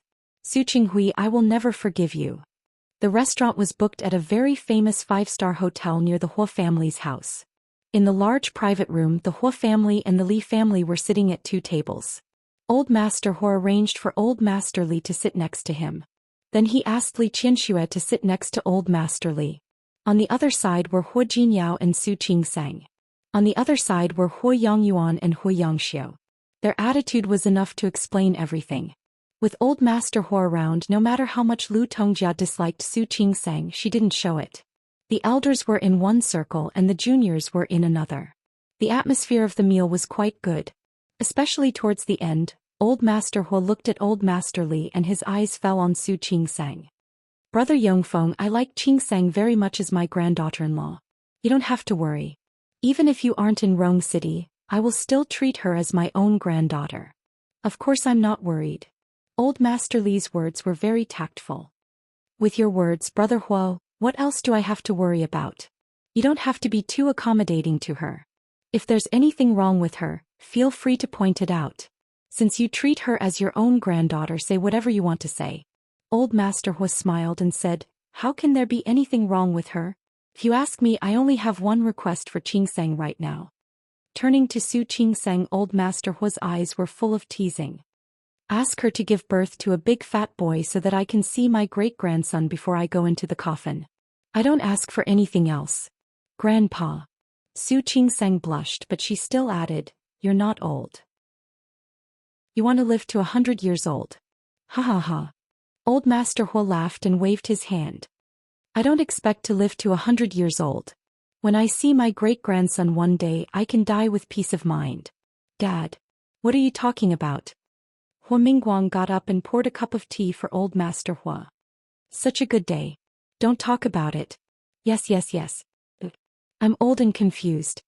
Old Master Huo tried to smooth things over, but the others all looked at Su Qingsang. The elders were still fine, but the juniors were looking at him with an indecipherable expression. Especially Hui Yifan and Hui Yang, the two of them looked at each other with deep meaning in their eyes. Brother. Hu Manzi approached Hui Yifan and said in a low voice, if you use your time to get a wife and give birth to a son, you'll have a wife. I guess the person Grandpa values more now is you. Manzi, Hu Jinyao can win Grandpa's favor not because he can get a wife, Hui Yang said in a very low voice. That's because Grandpa is biased. Hui Yifan didn't look good. He stared at Hu Jinyao and Su Qingsang sitting at another table with a slightly gloomy face. Second brother. Hu Manzi was really not convinced. Grandpa is very biased. Both of them are his sons and we are all his grandchildren, but he seems to only see Hu Jinyao. Stop talking. Hui Yifan narrowed his eyes, picked up the wine glass in front of him and drank it in one gulp. Brother. Hu Manzi still wanted to say something, but Hui Yifan glanced at his brother and sister coldly. Don't talk so much. Hu Manzi stopped talking. Hui Yang also chose to shut his mouth after sneering. Hui Yifan stared at Hu Jinyao, then looked at the younger people sitting at the table with them. He tightened his grip on the glass so hard that his knuckles began to turn white. Yes, the people sitting at this table were all younger people. Hui Yifan, Wei Sihai and his sister, Zhang Qinghao and his brother, and even Hu Kaitao, a little kid. However, the people sitting at the other table with Old Master Huo were all elders. Old Master Huo and his sister were needless to say the father and daughter of the Li family as well as their uncles and aunts. However, Su Qingsang and Hu Jinyao were the only two younger people at this table. Old Master Huo's bias was obvious. The more Hui Yifan looked at them, the angrier his face became, and the tighter his grip on the glass became. He didn't know what they were talking about, but suddenly there was a burst of laughter. Even Lu Tongjia, who had always shown that she didn't like Su Qingsang, had a faint smile on her face. Hui Yifun's face became even more sullen, but it only lasted for a few seconds. He quickly returned to normal. There's still a long way to go. Hu Jingyao will see. All in all, the meeting between the Li family and the Hua family today was quite pleasant. Li Qianxue had been worried that Lu Tongjiao would make things difficult for them at the dinner table and tell them what Su Qinghui had done. If that happened, she and Su Qingsang wouldn't have any face left. However, unexpectedly, Lu Tongjiao didn't mention a word about it. Not only did she not mention it, but she even had a faint smile on her face when other people were talking. This undoubtedly made Li Qianxue even more worried about Lu Tongjiao. She had a feeling that Lu Tongjiao was waiting for a big move and would talk about it later. However, Su Qingsang didn't know what she was worried about at all. Instead, she came over and whispered in her ear. "Mom, look, my mother-in-law is fine now, isn't she? Don't worry. People like her care about their reputation the most. They won't really do anything that would be beneath their status. Especially under such circumstances." As she spoke, she winked at Li Qianxue, and there was a hint of mischief on her face. "Besides, I'm not someone who can be bullied. Mom, don't worry." Li Qianxue looked at Su Qingsang's face with mixed feelings. Su Qingsang had been raised as an illegitimate daughter for more than 20 years. Normally, such a person's personality would be a little awkward. However, Su Qingsang didn't have any. Not only did she not have any, but she also looked quite calm and rational. Most importantly, she had a good heart. This made her feel both sad and proud. She should feel relieved that her daughter had grown up like this in a place and at a time that she didn't know about. However, she felt that if it weren't for the environment, how could Su Qingsang be so sensible? The whispering didn't escape Lu Tongjiao and Hua Jinyao's eyes. Chapter 476. When Hua Jinyao came out of the bathroom, he saw Su Qingsang lying on the bed, looking at her phone with both hands. He could hear her chuckling from time to time. The heater was on in the room. She was only wearing a short-sleeved nightdress. Perhaps it was because he was too excited, his 2 feet would shake from time to time. This movement made the nightgown lose its smoothness, and the hem of the skirt rolled up. Looking at Su Qingsang's well-proportioned and fair calves, Hua Jinyao's eyes darkened. He walked to the bed quietly and found that Su Qingsang didn't notice that he had finished showering. Su Qingsang was chatting with Shi Mengwan. A few days ago, when she came with Li Qianxue and Old Master Li, she selected a few pictures of the snowy scenery and posted them on her WeChat moments. For those in the south who had never seen snow before, apart from praising the snowy scenery, they were amazed. Shi Mengwan also saw it. Recently, she had been busy drawing a design. Now that she was done, she had time to chat with Su Qingsang. She expressed anger and blamed Su Qingsang for abandoning her and coming to Rong City. She expressed her envy and hatred for Su Qingsang for being able to see snow and playing the extremely childish game of snowball fights and making snowmen. The last message she sent was that she also wanted to visit Rong City.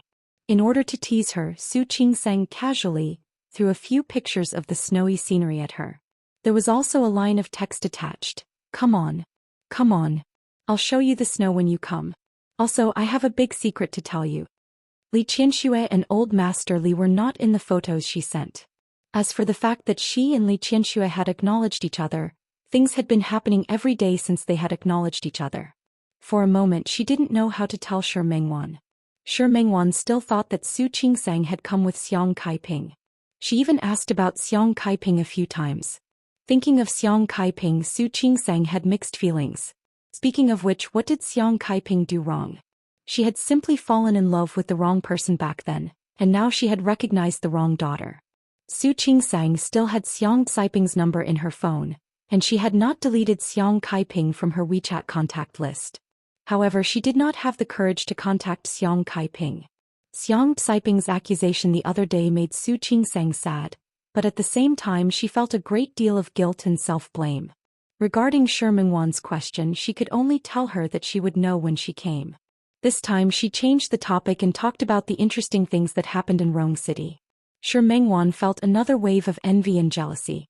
Su Qingsang didn't notice that Hua Jinyao had already taken a shower while they were chatting happily. When the phone in her hand was taken away, she was shocked.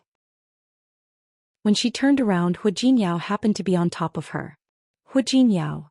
Su Qingsang knew what that look meant.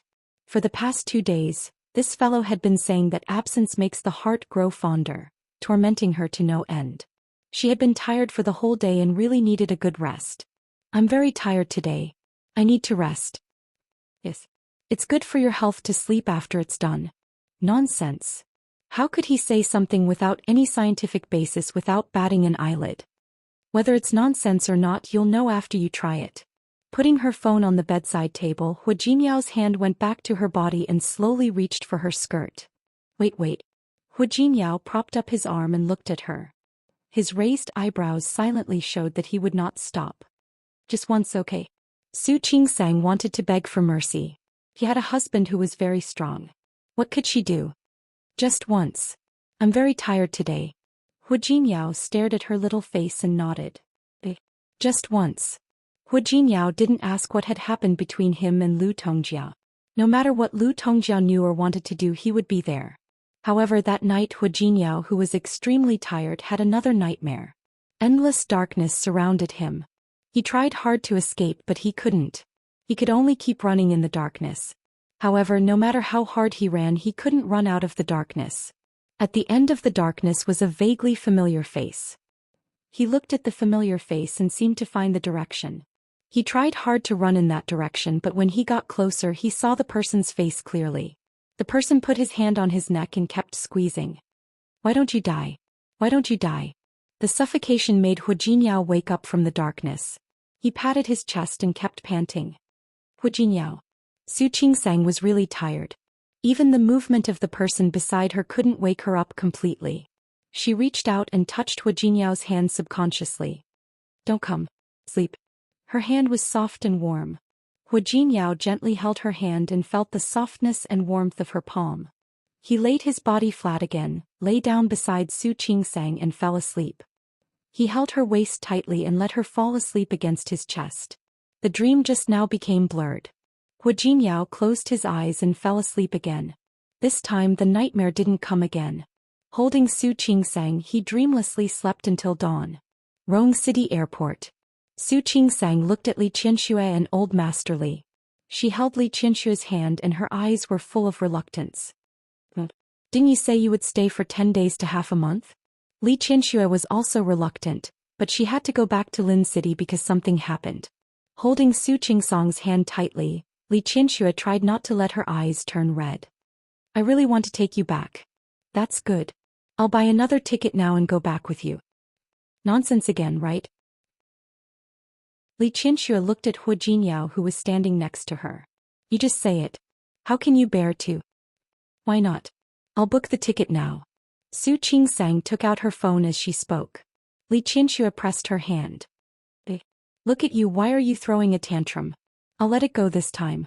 I'll come to see you in the future. Besides, you can come back to Lin City to see me. That was what she said, but how could it be so easy? Su Qingsang suddenly reached out and hugged Li Qianxue. She had only been with Li Qianxue for a short time, but her feelings for her came from the bottom of her heart. She knew that this was the nature of blood. She really couldn't bear to leave Li Qianxue. Li Qianxue put her hands behind Su Qingsang and gently patted her back. Su Qingsang stepped back, her eyes still a little red. She sniffed and looked at Li Qianxue. Mom, you must come to Rong City to see me again. I'll go back to Lin City to see you too. Okay. Li Qianxue nodded. I have something to do this time. When I'm done, I'll come to see you when I have time. Su Qinghui was still working at the Li Corporation. Li Qianxue felt that it was intolerable. In addition, Su Qinghui had been dragging his feet and refusing to sign. She couldn't stand these things. She needed to go back to Lin City to settle things with Su Qinghui. But she wouldn't tell Su Qingsang about this. She didn't need to know. She just needed to be happy and live her life well. She glanced at Old Master Li and motioned for Su Qingsang to talk to him. After Su Qingsang stepped away from her, she glanced at Hu Jinyao. Hu Jinyao immediately reacted, and the two of them took a few steps to the side. She didn't tell Su Qingsang that Lu Tongjia had overheard her call, because she couldn't figure out what Lu Tongjia wanted to do and what kind of attitude she would have. But she didn't want Su Qingsang to know about these things, so she had to tell Hu Jinyao. She told him about what Lu Tongjia had overheard her call that day and briefly mentioned what Lu Tongjia had said.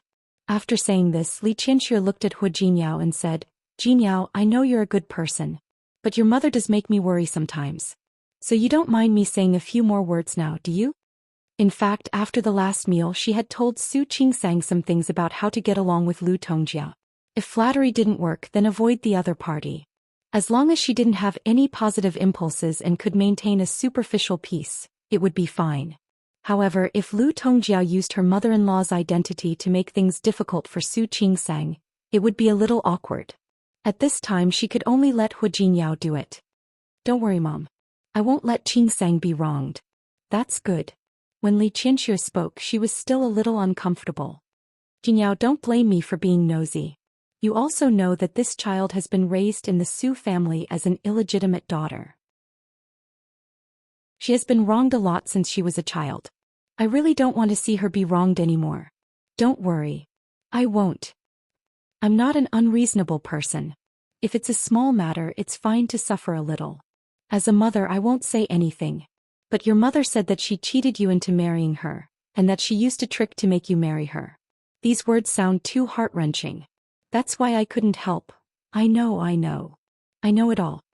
After all these years, Hu Jinyao knew Lu Tongjia's personality very well. Don't worry. I know what to do. Besides, Qingsang married me, so she is my wife. I will definitely protect her. That's good. Li Qianxue had nowhere to put her guilt towards Su Qingsang. It was already past the best time to make up for it. In the future, she only hoped that Su Qingsang and Hu Jinyao would be fine. It was almost time to board the plane. Su Qingsang looked at Li Qianxue and wanted to say something. All right. Don't send me off. Grandpa and I will have company. You can go back. Su Qingsang nodded and looked at Li Qianxue. Finally, she couldn't help but take a step forward and stand in front of her. She whispered, Mom, if it's possible, you and my dad should part ways. To be honest, she really didn't have much feelings for Su Qinghui. Although he was her father, Su Yusen was different. In the past few days when she was free, she would send photos to Su Yusen, chat and talk about Li Qianxue and old Master Li's situation here. Su Qinghui had gone to see Su Yusen. She could feel that Su Yusen was wavering. Chapter 477. The last thing Li Qianxue wanted to hear was Su Qinghui's name. She had returned to Lin City this time to settle the matter between her and Su Qinghui. All right. This is an adult's matter. You don't have to worry about it. Li Qianxue's words made Su Qingsang want to laugh. Mom, I'm already married. Do you still treat me as a child? I just want to treat you like a child. If Su Qingsang was still a child, she could start over with her and cultivate a mother-daughter relationship again. Unlike now, no matter how much he doted on his daughter, there were still more than 20 years between them. If Su Qingsang were still a child, she would have stopped her from studying medicine. It would be good to study business. She could help out in the company and she could keep her by her side. Some things were in the past. It was too late for her to regret. But she didn't want to let go of the person who caused all this. Su Qingsang couldn't convince Li Qianxue, so she could only watch her enter the boarding gate and leave. Scope. Hu Jinyao put his arm around Su Qingsang's shoulders when they could no longer be seen. Hu Jinyao. Su Qingsang suddenly turned to look at Hu Jinyao. Why do I feel a little uneasy? You think too much. Li Qianxue hated Su Qinghui so much right now. At most, she would divorce him and make him leave the Huaxia family without a penny. She would make him leave the Huaxia family with nothing. Li Qianxue wouldn't kill Su Qinghui, would she? If he wanted to make a move, he would have done it long ago. He didn't do anything impulsive when he was angry, and he probably wouldn't do it now either. Scope. Maybe I'm thinking too much. He didn't think Li Qianxue was that pitiful before. Now that she knew what Su Qinghui had done, she truly felt sorry for Li Qianxue. Jinyao, do you think Auntie is now? If you want to know, I can find someone to investigate. Hu Jinyao knew that Xiang Kaiping was a good person. After spending a few months with Xiang Kaiping, he really respected her. No need. Su Qingsang thought of the information she had received before. Anyway, Su Peixian has already acknowledged her. I think she will get along well with her, right? Xiang Kaiping was a good person. She believed that Su Peixian would feel Xiang Caiping's kindness sooner or later. As long as she felt it, she would slowly accept Xiang Kaiping as time went by. At that time, Xiang Caiping's bitterness had finally come to an end. Hu Jinyao didn't think so. He didn't want a girl who was used to being the daughter of a rich family to suddenly recognize a woman with no power as her mother. Based on Su Peijian's personality, this matter was still a little uncertain. In any case, he had reservations. However, he wouldn't tell Su Qingsang this at this time. He didn't want her to think too much. Go home. Yes. Let's go home. Su Qingsang also needed to prepare for work tomorrow. Not long after they left the airport, a plane slowly landed. Xiang Kaiping didn't expect to come back here after going around in circles. She had only been gone for a few months, but the things that she had experienced made her feel as if several years had passed. Mom, be careful. Su Peijian held Xiang Kaiping's arm and smiled sweetly. You haven't fully recovered from your waist injury. You should be careful when going up and down stairs. I'm fine. I'm almost fully recovered. Ever since Xiang Kaiping had acknowledged her as her daughter, she had gradually become more energetic. She didn't look like she wanted to live anymore. She took the initiative to do rehabilitation. Now, as long as she didn't carry heavy things or do strenuous exercise, she would have no problem living a normal life. You still have to be careful. Su Peijian held Xiang Kaiping. When we get home, I need to hire 2 more caregivers to take care of you. I also need to hire a nanny. When Su Peijian said this, her expression was unexpectedly firm. I still need to work hard to earn money so that you can live a good life. Mom doesn't need you to do anything. Xiang Kaiping had been happy because of Su Peijian these days. Speaking of which, although Su Qingsang's personality wasn't bad, she was still a little cold. After getting to know her, she could also joke around and get closer to her. However, she really didn't have anyone like Su Peijian who would say nice things to make her happy from time to time. Su Peijian had a sweet tongue and was also her biological daughter. After spending a few days together, Xiang Kaiping not only sincerely accepted her as her daughter, but also became much closer to her. After calling a car, the two of them went to the house where Xiang Kaiping used to live. Before coming, Xiang Kaiping had already called the housekeeper who took care of her before and asked her to clean up the place. Before going to Lin City, she had originally asked the housekeeper to clean up the place when she had nothing to do. Now that the house was cleaned up, they could move in directly. Because Xiang Kaiping liked a place with a yard, she bought this small villa after she earned her first sum of money and paid off the previous bank loan. It was 2.5 stories, not big, with a small yard on one side and a parking lot in the back. At that time, she felt that it was enough to live by herself and there was still space with the housekeeper. When she was free, she would plant flowers and raise grass in front of the house.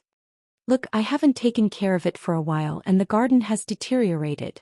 Xiang Kaiping entered the door and saw that the flowers and plants she used to live in had withered. It had snowed before, and even though the snow had melted now, some plants couldn't withstand the cold.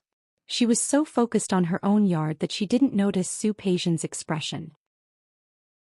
Su Peijian heard from Xiang Kaiping that she also had her own business in Rong City and had saved some money, so she thought that it was a big business.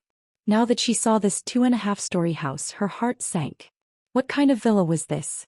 Even the servants' apartments behind the Su family's main house were bigger than this. Peijian, come in. Xiang Kaiping opened the door and gestured for Su Peijian to enter. Su Peijian immediately hid the disappointment on her face and walked forward with a smile. Mom, your place is so elegant. It's not good now.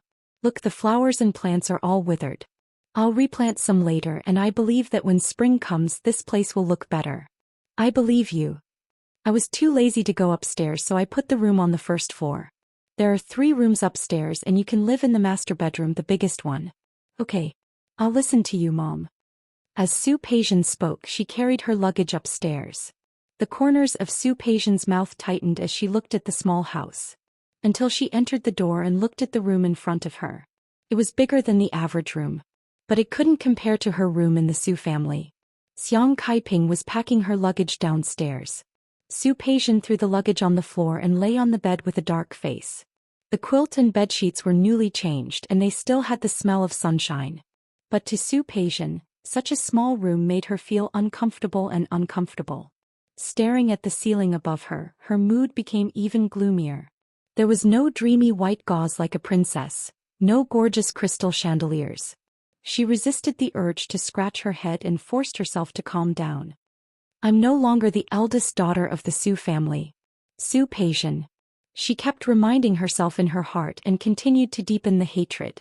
After a few minutes, when Su Peijian had calmed down, Xiang Kaiping also went upstairs. Peijian. How is it? Do you like this room? She came back in a hurry and only had time to clean it up. Looking at the room now, Xiang Kaiping suddenly felt that it was too simple. I like it. Su Peijian had already gotten up when she spoke and quickly stood next to Xiang Kaiping. I like it very much. Really? Xiang Kaiping felt a little guilty. Don't you think the room is too small and there are too few things? Mom. Su Peijian hooked her arm. Who am I now? I'm not the eldest daughter of the Su family. I'm already very satisfied to have a room like this.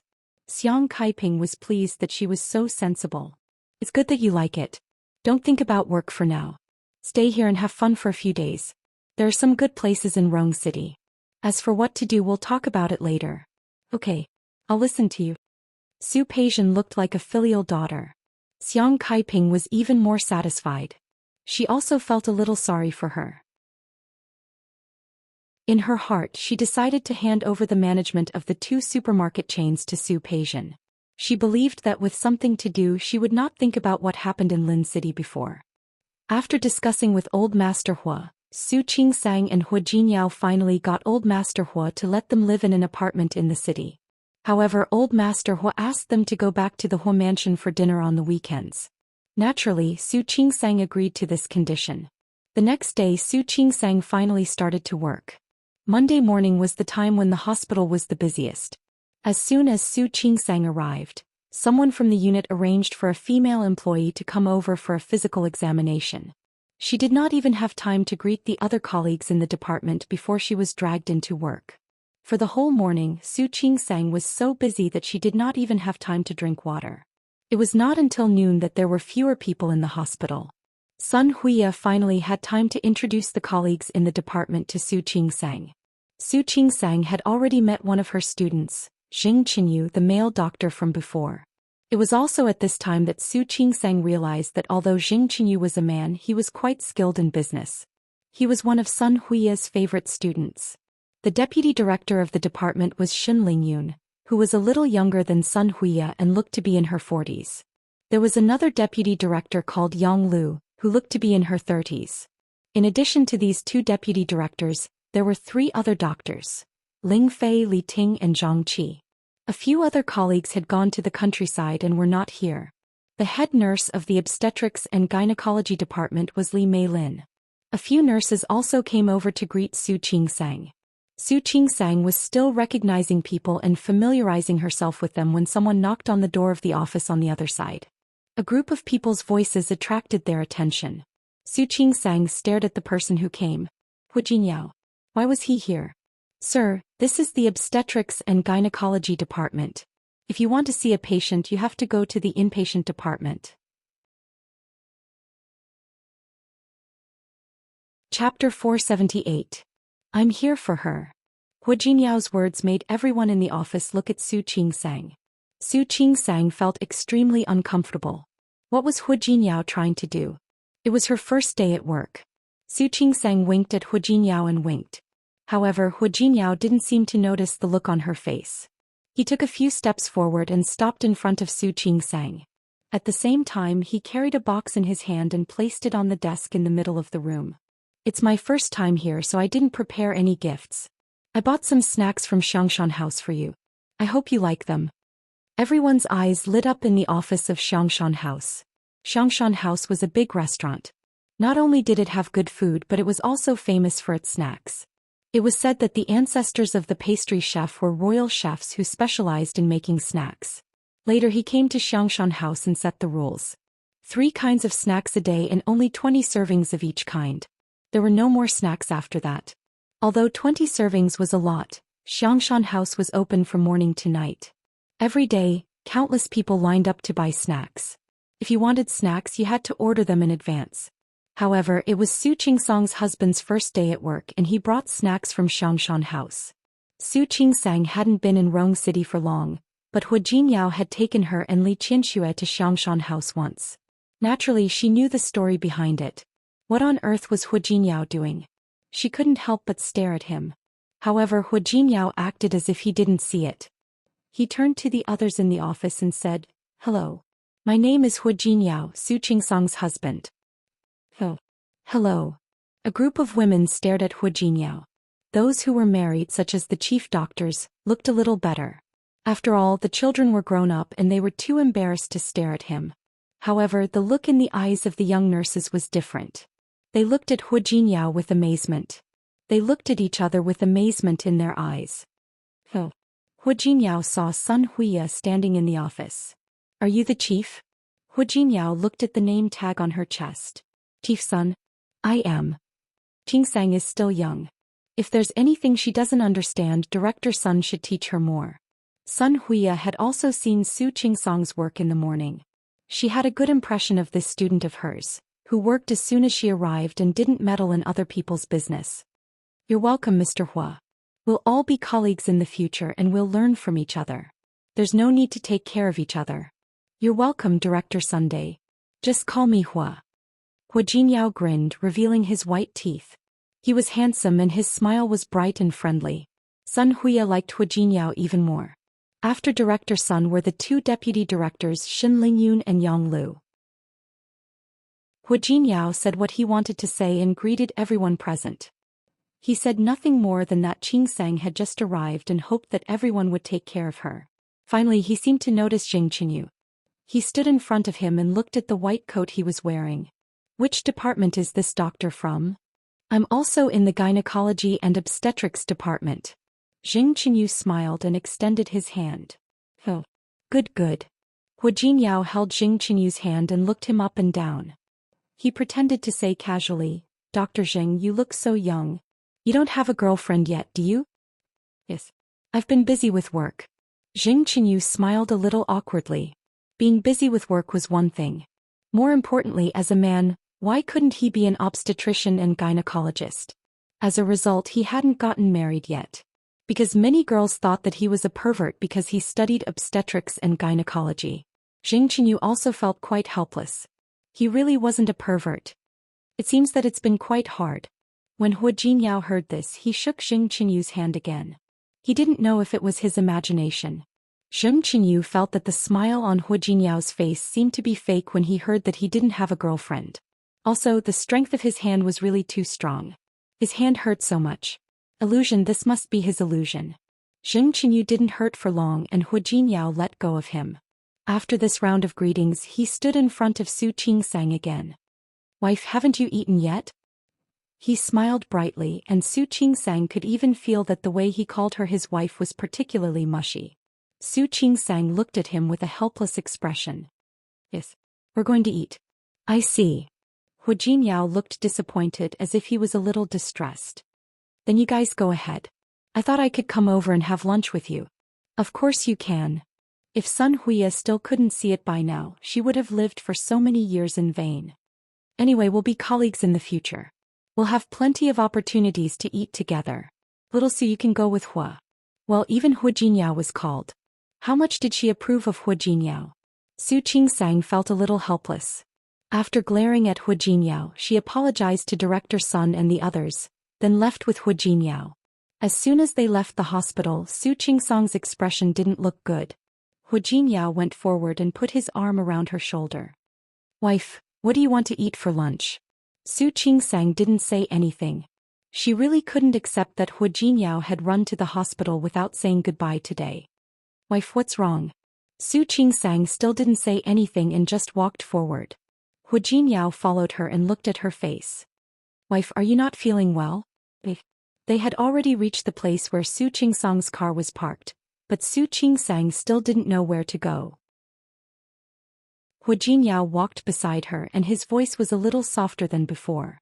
"Wife, are you angry?" "Angry? How would I dare to be angry with you? You're so kind to come over and greet my colleagues with snacks from Xiangshan House. I can't thank you enough." She said she wasn't angry. Hu Jinyao took her hand.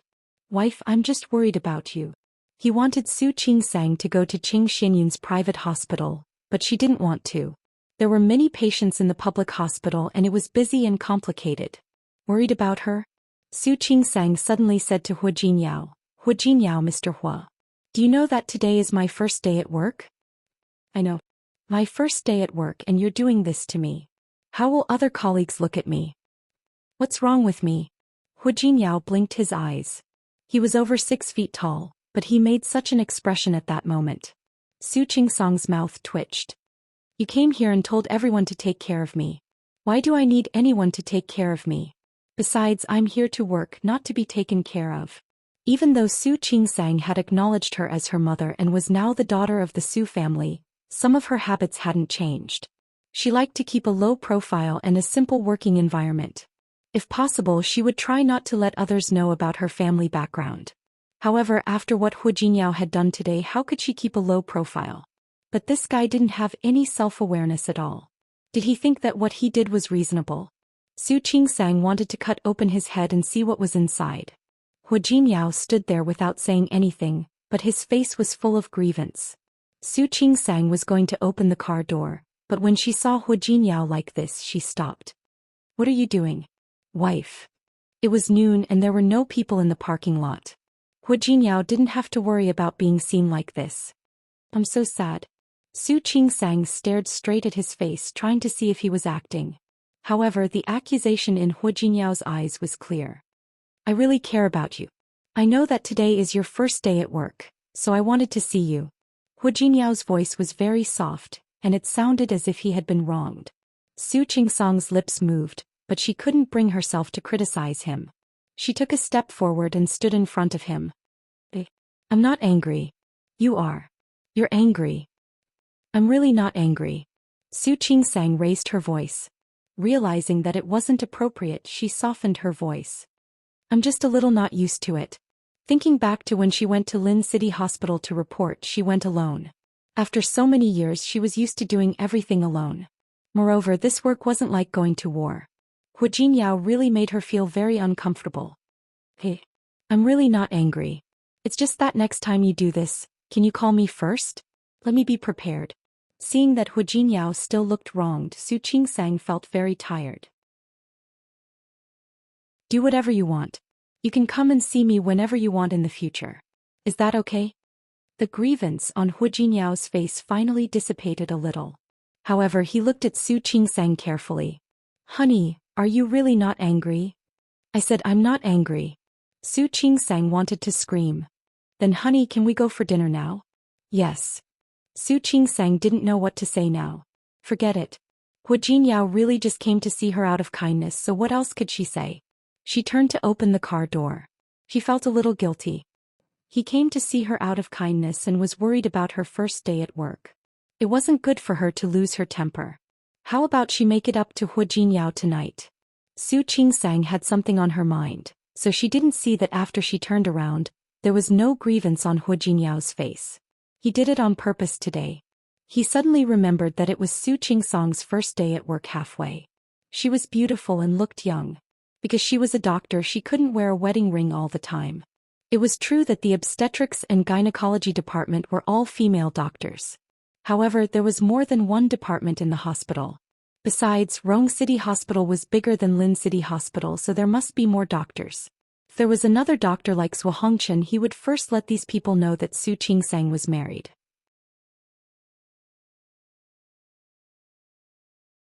Chapter 479. Hu Jinyao got into the car. Su Qingsang was looking at the building of the first hospital. Just now, another ambulance drove in and the paramedics rushed out. Birth, old age, sickness and death happened every day in the hospital. Compared to life and death, everything else seemed to be insignificant. Hu Jinyao didn't notice the look in Su Qingsong's eyes. He started the car and spoke in a seemingly casual tone. There was a male doctor in your department just now? There aren't many men who work as gynecologists, right? Yeah. Su Qingsang thought of Jing Qinyu's self-deprecation and found it funny. Out of the corner of his eye, Hu Jinyao saw Su Qingsong's smile. His tone was even lower than before. You're in the same department? It's not just a department. His teacher is Director Sunday. The last time I came to the hospital, he was also the one who brought me to the hospital office to complete the procedures. Oh, I see. Hu Jinyao narrowed his eyes. This kid was fast.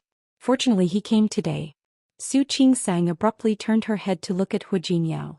Why do you ask? It's nothing. I was just asking. Hu Jinyao looked like he was driving seriously. After all, it's rare to see a male gynecologist. That's it. What else? Hu Jinyao turned to look at her, his dark eyes unexpectedly deep. Su Qingsang turned to look at Hu Jinyao. Since they got married, she had some understanding of Hu Jinyao. Her watery eyes wandered. Maybe it's because I'm a petty person. I always feel that you suddenly came here not to see me, but to let others know that I'm married. Hearing Su Qingsang's words, Hu Jinyao suddenly frowned in discomfort. Wife. How can you think of me like that? Su Qingsang stared at him without blinking. She couldn't be blamed for being narrow-minded. Hu Jinyao really seemed like the kind of person who would do such a thing. Hu Jinyao parked the car on the side of the road and pressed his hand against his heart. Honey, I'm so sad. How could you think of me like that? Su Qingsang was dumbfounded. She watched as Hu Jinyao turned his face to the other side, only showing her the back of his head. It was obvious that he was hurt by her. Hu Jinyao. Su Qingsang reached out to pat his shoulder, but he refused to turn around. Su Qingsang put her hand on her forehead and looked at his back. She felt a headache coming on. I'm sorry. I was wrong. Hu Jinyao still didn't turn around. Su Qingsang said helplessly, I was wrong, okay? I shouldn't think of you like that. Seeing that Hu Jinyao still hadn't turned around, Su Qingsang had to take a step back. How about I make it up to you when we get home tonight? Hu Jinyao finally turned around. Really? Really? Su Qingsang had already made up her mind. He nodded heavily, his expression serious and sincere. Now, can you not be angry? You promise you won't think of me like that next time? I promise. Su Qingsang did feel guilty. He came to see her out of the goodness of his heart to see what she was thinking about just now. Okay, you have to make it up to me tonight. Of course. Su Qingsang took another step back. He didn't know that the compensation the two of them were talking about was completely different. Hu Jinyao was satisfied, but the expression on his face was still very serious. Honey, don't think of me like that next time. I told you there won't be a next time. Su Qingsang felt extremely guilty. He was just short of raising 3 fingers and swearing. Then let's go. Hu Jinyao started the car. His voice was a little lighter than before. You have to work in the afternoon. Let's just eat something. Su Qingsang nodded. She wasn't particular about food. Her phone happened to ring at that moment. She looked down at her phone, so she missed the flash of cunning in Hu Jinyao's eyes. Since she had said that she would make it up to Hu Jinyao, Su Qingsang went to the market to buy vegetables after work. She had just started work, so it wasn't her turn yet. She left after saying goodbye to Sun Huya. She used the phone app to find the nearby shopping malls. She had used her free time to search for some local specialties in Rong City. Now it was easy to buy vegetables according to the menu. Because when she lived with Xiang Kaiping, she would also help her cook. Her cooking skills had improved a little during this time. She couldn't say that her cooking was particularly delicious or amazing, but she felt that she could still make it. After buying the vegetables, she bought some daily necessities. When she was about to pay the bill, she happened to see the Okamoto on the shelf next to her. Su Qingsang stopped for a second.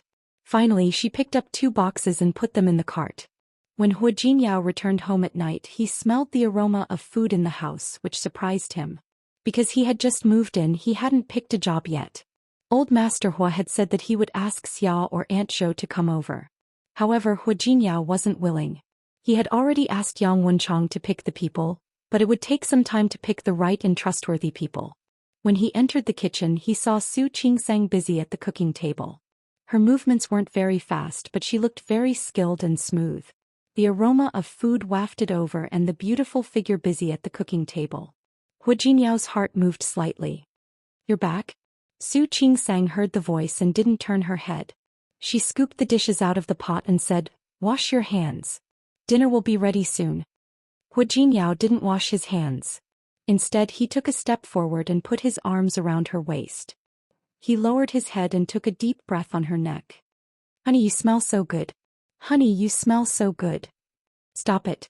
How could she smell good with the smell of oil? Really smells good. Hu Jinyao leaned over and kissed her face. Honey, why did you think of cooking for yourself? What do you think? Didn't he make a scene at noon and ask her to make it up to him? Wasn't she making it up to him? Hu Jinyao's heart moved slightly and he couldn't help but kiss her lips. Su Qingsang quickly dodged. I said stop it. Wash your hands and eat. Okay. Hu Jinyao nodded, but he didn't forget to steal a kiss. Only then did he wash his hands under Su Qingsang's reproachful gaze. The dishes Su Qingsang made were relatively simple home-cooked dishes. 4 dishes and 1 soup. The soup was chicken soup that had been stewed as soon as she came back. Have a bowl of soup first. Su Qingsang scooped a bowl of soup for Hu Jinyao. I specially read the recipe online and cut 2 shiitake mushrooms into it. Try it. Hu Jinyao took a sip and looked up at her. It smells good. Drink more if it smells good. Su Qingsang looked at the admiration on his face and seemed to feel a little embarrassed. Well, because I came back late, I used a pressure cooker to make it. Next time when I'm resting, I'll stew it in a clay pot. It should taste better that way. It's okay. It's very good. Hu Jinyao looked at Su Qingsang. You bought so many things today. Did you carry them all back by yourself? Yes. Su Qingsang nodded. Not much. It's just 2 big bags. You should have called me. I would have come back to help you carry them. No need. Don't look at me because I'm thin. I'm very strong. Of course, my physical strength is not bad either. Su Qingsang wasn't bragging. To put it bluntly, working in a hospital, especially for doctors like them, women were treated like men and men were treated like animals. Sometimes when pregnant women were tired and there were not enough hands, doctors had to help carry them. Sometimes there were consecutive surgeries. Without a certain amount of physical strength and endurance, it was impossible to persist for a day. Are you strong? Why don't I think so? Of course I can't compare to you, but I'm much better than ordinary girls. Really? Hu Jinyao touched his chin and looked at the smug look on Su Qingsang's face. Then why can't you last long in bed every time? Hu Jinyao. Su Qingsang couldn't listen to it anymore. I'm serious. How can you have the nerve to say that you're strong? She begged for mercy in less than 2 minutes every time. It was more than 2 minutes, but for Hu Jinyao it was definitely 2 minutes. Is that because I'm weak? That's because you're too strong. Hearing that, Hu Jinyao stopped picking up the bowl and leaned half of his body forward to get closer to Su Qingsang. Honey, are you complimenting me? Su Qingsang glared at him, scooped a bowl of soup for herself and decided to ignore him. After dinner, Su Qingsang wanted to clean up the dishes, but Hu Jinyao didn't let her. Get the hourly worker to clean up tomorrow. The person I asked Wenchong to find will come tomorrow. There's no need. Just a few bowls. They'll be done soon. Su Qingsang got up and went to the kitchen. Hu Jinyao followed behind her and pulled her over to him. Honey, washing dishes hurts your hands. Don't wash them. Then you do it. Su Qingsang pouted and gestured for him to do it. The smile on Hu Jinyao's face froze. You want me to wash the dishes? Can't I? I don't dare to disobey my wife. Hu Jinyao squeezed her hand with a strange expression on his face. But I've never washed before. Are you sure you want me to? I cook and you wash the dishes. Isn't that fair? Fair, it's quite fair. Hu Jinyao nodded and stood in front of the sink. Looking at the bowls in the sink, he turned to look at Su Qingsang. Can you tell me what the first step is to wash the dishes? Put the water in and the detergent in. It's simple. Hu Jinyao did as Su Qingsang said. Su Qingsang watched him squeeze out enough detergent to wash the dishes 4 or 5 times. She thought about it and decided not to see it. She turned and left. However, less than 2 minutes after she walked into the living room and sat down, she heard a bang coming from the kitchen. Su Qingsang's eyebrows twitched. She forced herself not to go in and pay attention to it. However, not long after she heard another bang. Su Qingsang picked up the tea on the table and took a sip. When she heard the third bang, Su Qingsang finally couldn't help but stand up and walk towards the kitchen. Just before she entered the kitchen, she heard another bang. Su Qingsang took a deep breath and tried to adjust her breathing. Chapter 480. So, when Su Qingsang stood at the door of the kitchen, she saw the broken pieces on the floor. Su Qingsang tried her best to look at the innocent Hu Jinyao calmly. Can you tell me what's going on now? Hu Jinyao's hands were still soaked in bubbles. His hands were empty. When he looked at Su Qingsang's face, he felt a little guilty. I don't know. Hu Jinyao blinked and looked like he really didn't know what was going on. I wanted to rinse the water and soak the bubbles. These bowls obviously didn't think so. They seemed to be more willing to run to freedom. Calm down. Su Qingsang's mouth twitched. So it's the bowl's fault, not yours? Of course. Hu Jinyao nodded and looked like she was right. It's really not my fault. Su Qingsang gritted her teeth and forced herself to calm down. She told herself that it was all her fault. She knew that as a young master he couldn't have done these things. How could he wash the bowls well? Su Qingsang rolled up her sleeves and smiled. Forget it. You can go out. Honey. Go out. Although there were only 2 plates left, she didn't want them to be scrapped. Well, why don't we get the hourly worker to do it tomorrow? I said go out. Su Qingsang glared at him fiercely. Hu Jinyao shrank his neck and walked out. Su Qingsang watched him stand outside the kitchen, sweep the broken pieces on the floor with a broom, and dump them into the trash can. When the floor was clean, she washed the remaining 2 plates. She drained all the water in them and rinsed them. Finally, she put the remaining 2 plates and chopsticks into the disinfectant cupboard. While she was doing this, Hu Jinyao stood at the door of the kitchen and watched. Seeing that Su Qingsang had tidied up the kitchen, he felt a little guilty, which was rare for him. Honey. I'm sorry. I really didn't mean it. Don't say it. It was all her fault. She shouldn't have expected Hu Jinyao to wash the dishes. It wasn't something he could do at all. Honey, are you angry? No. She wiped her hands clean, turned off the kitchen light and went back to her room. How dare you deny it? You look angry. Hu Jinyao followed her and insisted that she was angry. I told you I'm not angry. Su Qingsang decided not to argue with this guy. Too many things had happened in the past half a month, one after another. She almost forgot that this guy was a big CEO who could summon the wind and summon the rain outside, but he was simply a scoundrel at home. Honey. Just as she was about to reach the door of the room, Hu Jinyao put his arm around her waist and asked, You're really not angry? I told you I'm not angry. Su Qingsang patted his hand and signaled him to let go of her. I'm not that easily angered. That's great. Hu Jinyao gave her a big kiss on the cheek. I knew I had a good wife. Put me down. Su Qingsang couldn't stand the smell of cooking oil. She was in a hurry to take a shower to get rid of the smell. I won't. Stop fooling around. I'm going to take a shower. I'm not fooling around. Let's take a shower together. As Hu Jinyao spoke, his hands began to move. Su Qingsang quickly grabbed his hand and asked, What are you doing? Yesterday he said that he would let her rest for a few days and not touch her. Was he going to break his promise? Take my compensation. What compensation? Su Qingsang blinked, her eyes full of confusion. Honey, you're not cute like this, are you? Hu Jinyao carried her into the room and directly pressed her down on the bed. What's wrong with me? Honey, look at you. Hu Jinyao leaned over and kissed her on the lips.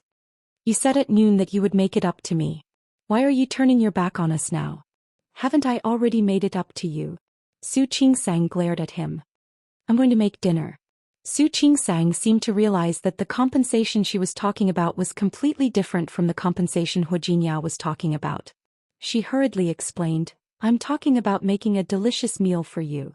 Hu Jinyao looked at the serious expression on her face, turned over and lightly trapped her body in his arms again. But the compensation I'm talking about is eating you.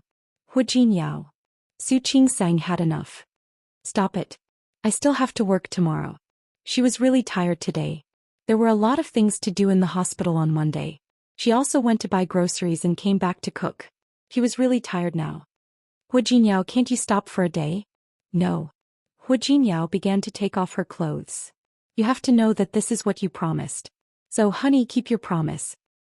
Hu Jinyao. Her cry was drowned in his kiss. He pressed his lips against hers and whispered, Call me husband. Su Qingsang's face turned red. Are you going to call me that? There had been too many things happening recently, and Hu Jinyao hadn't been satisfied. Be good. I'll only do it once.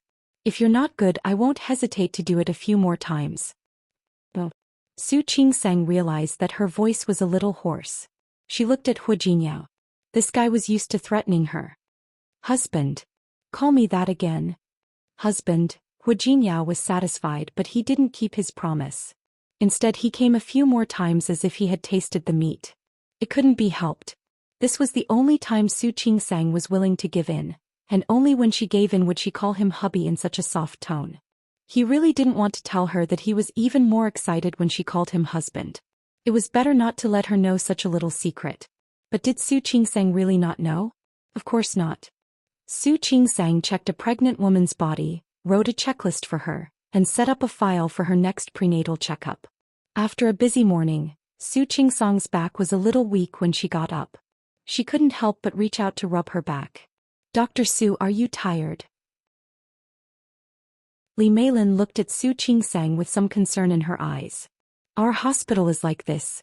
When we're busy we'll be in a daze. You might not be used to it yet. It's okay.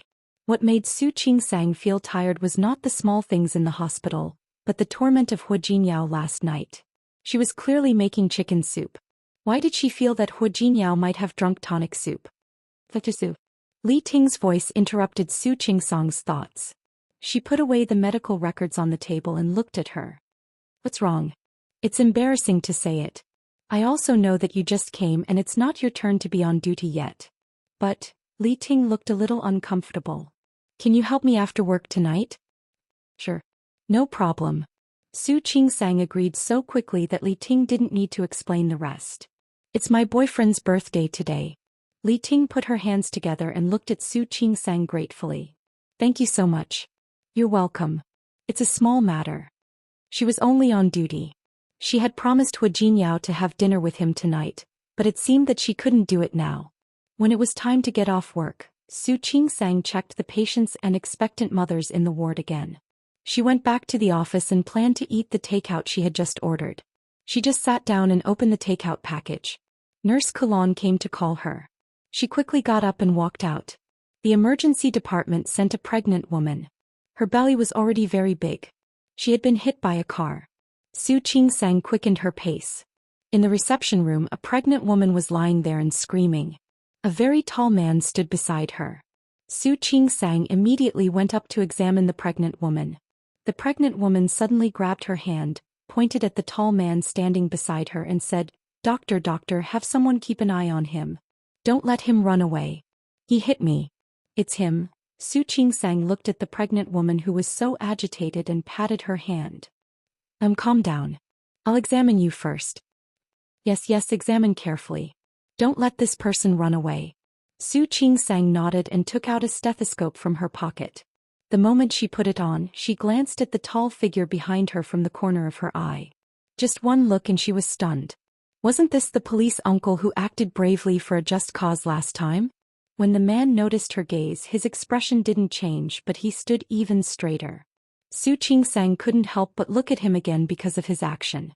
She reached out and was about to pull the curtain on the edge of the examination bed, but the pregnant woman screamed again. Doctor, you can't pull it up. You can't pull it up. What if he runs away if you pull it up? Su Qingsang frowned. Thinking of the last time this policeman helped to arrest the thief, she instinctively believed that such a person wouldn't do such a thing. When I examine you, I have to lift your clothes. May I ask if he is your husband? The pregnant woman's expression was a little ugly. Then what if he runs away? There are nurses outside. If you are really worried, I can ask the nurses to keep an eye on him. Is that okay? Yes. The pregnant woman agreed. Su Qingsang pulled the curtain and lowered her head to examine the pregnant woman. The pregnant woman kept screaming in pain. However, her eyes were fixed on the policeman outside the curtain behind Su Qingsang. She kept saying that she couldn't let him run away. Su Qingsang had worked in Rong City Hospital for some time. Looking at the woman in front of her, her intuition told her that something was wrong. Can you please be quiet? I can't examine you if you keep making so much noise. Su Qingsang's words finally made the pregnant woman calm down. If she didn't speak, it would be convenient for Su Qingsang to examine her. She was about 6 months pregnant, and the specific pregnancy date would only be known after the examination. However, the pregnant woman didn't forget to say that she wouldn't let the policeman go while screaming in pain.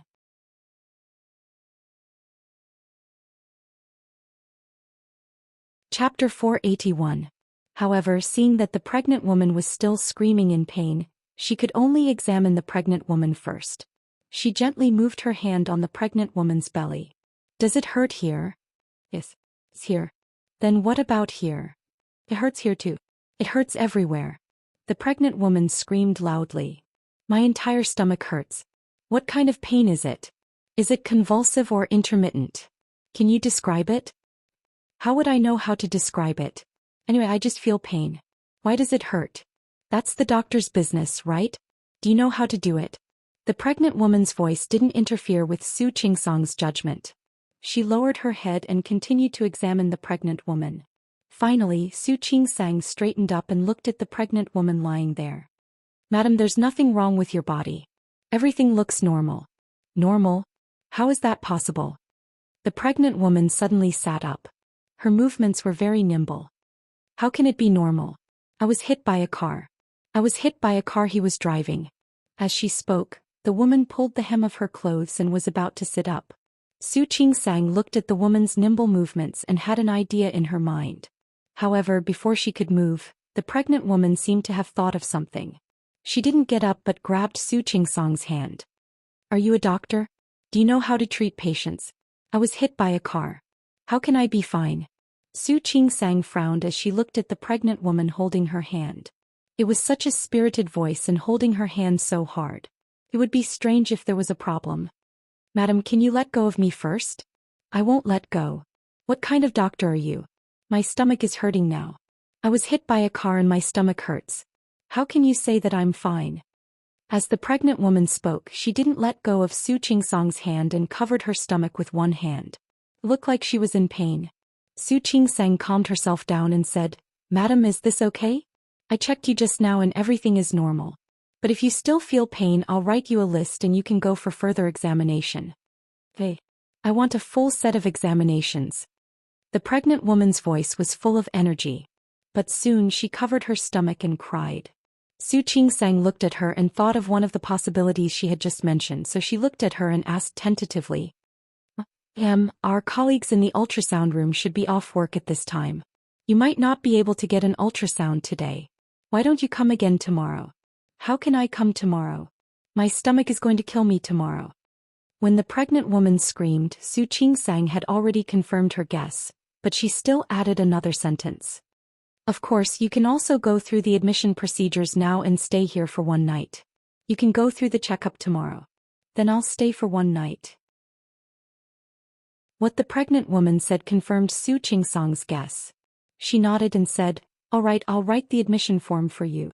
I'll ask the nurse to take you to the ward now. Is that okay? I want that person to do it.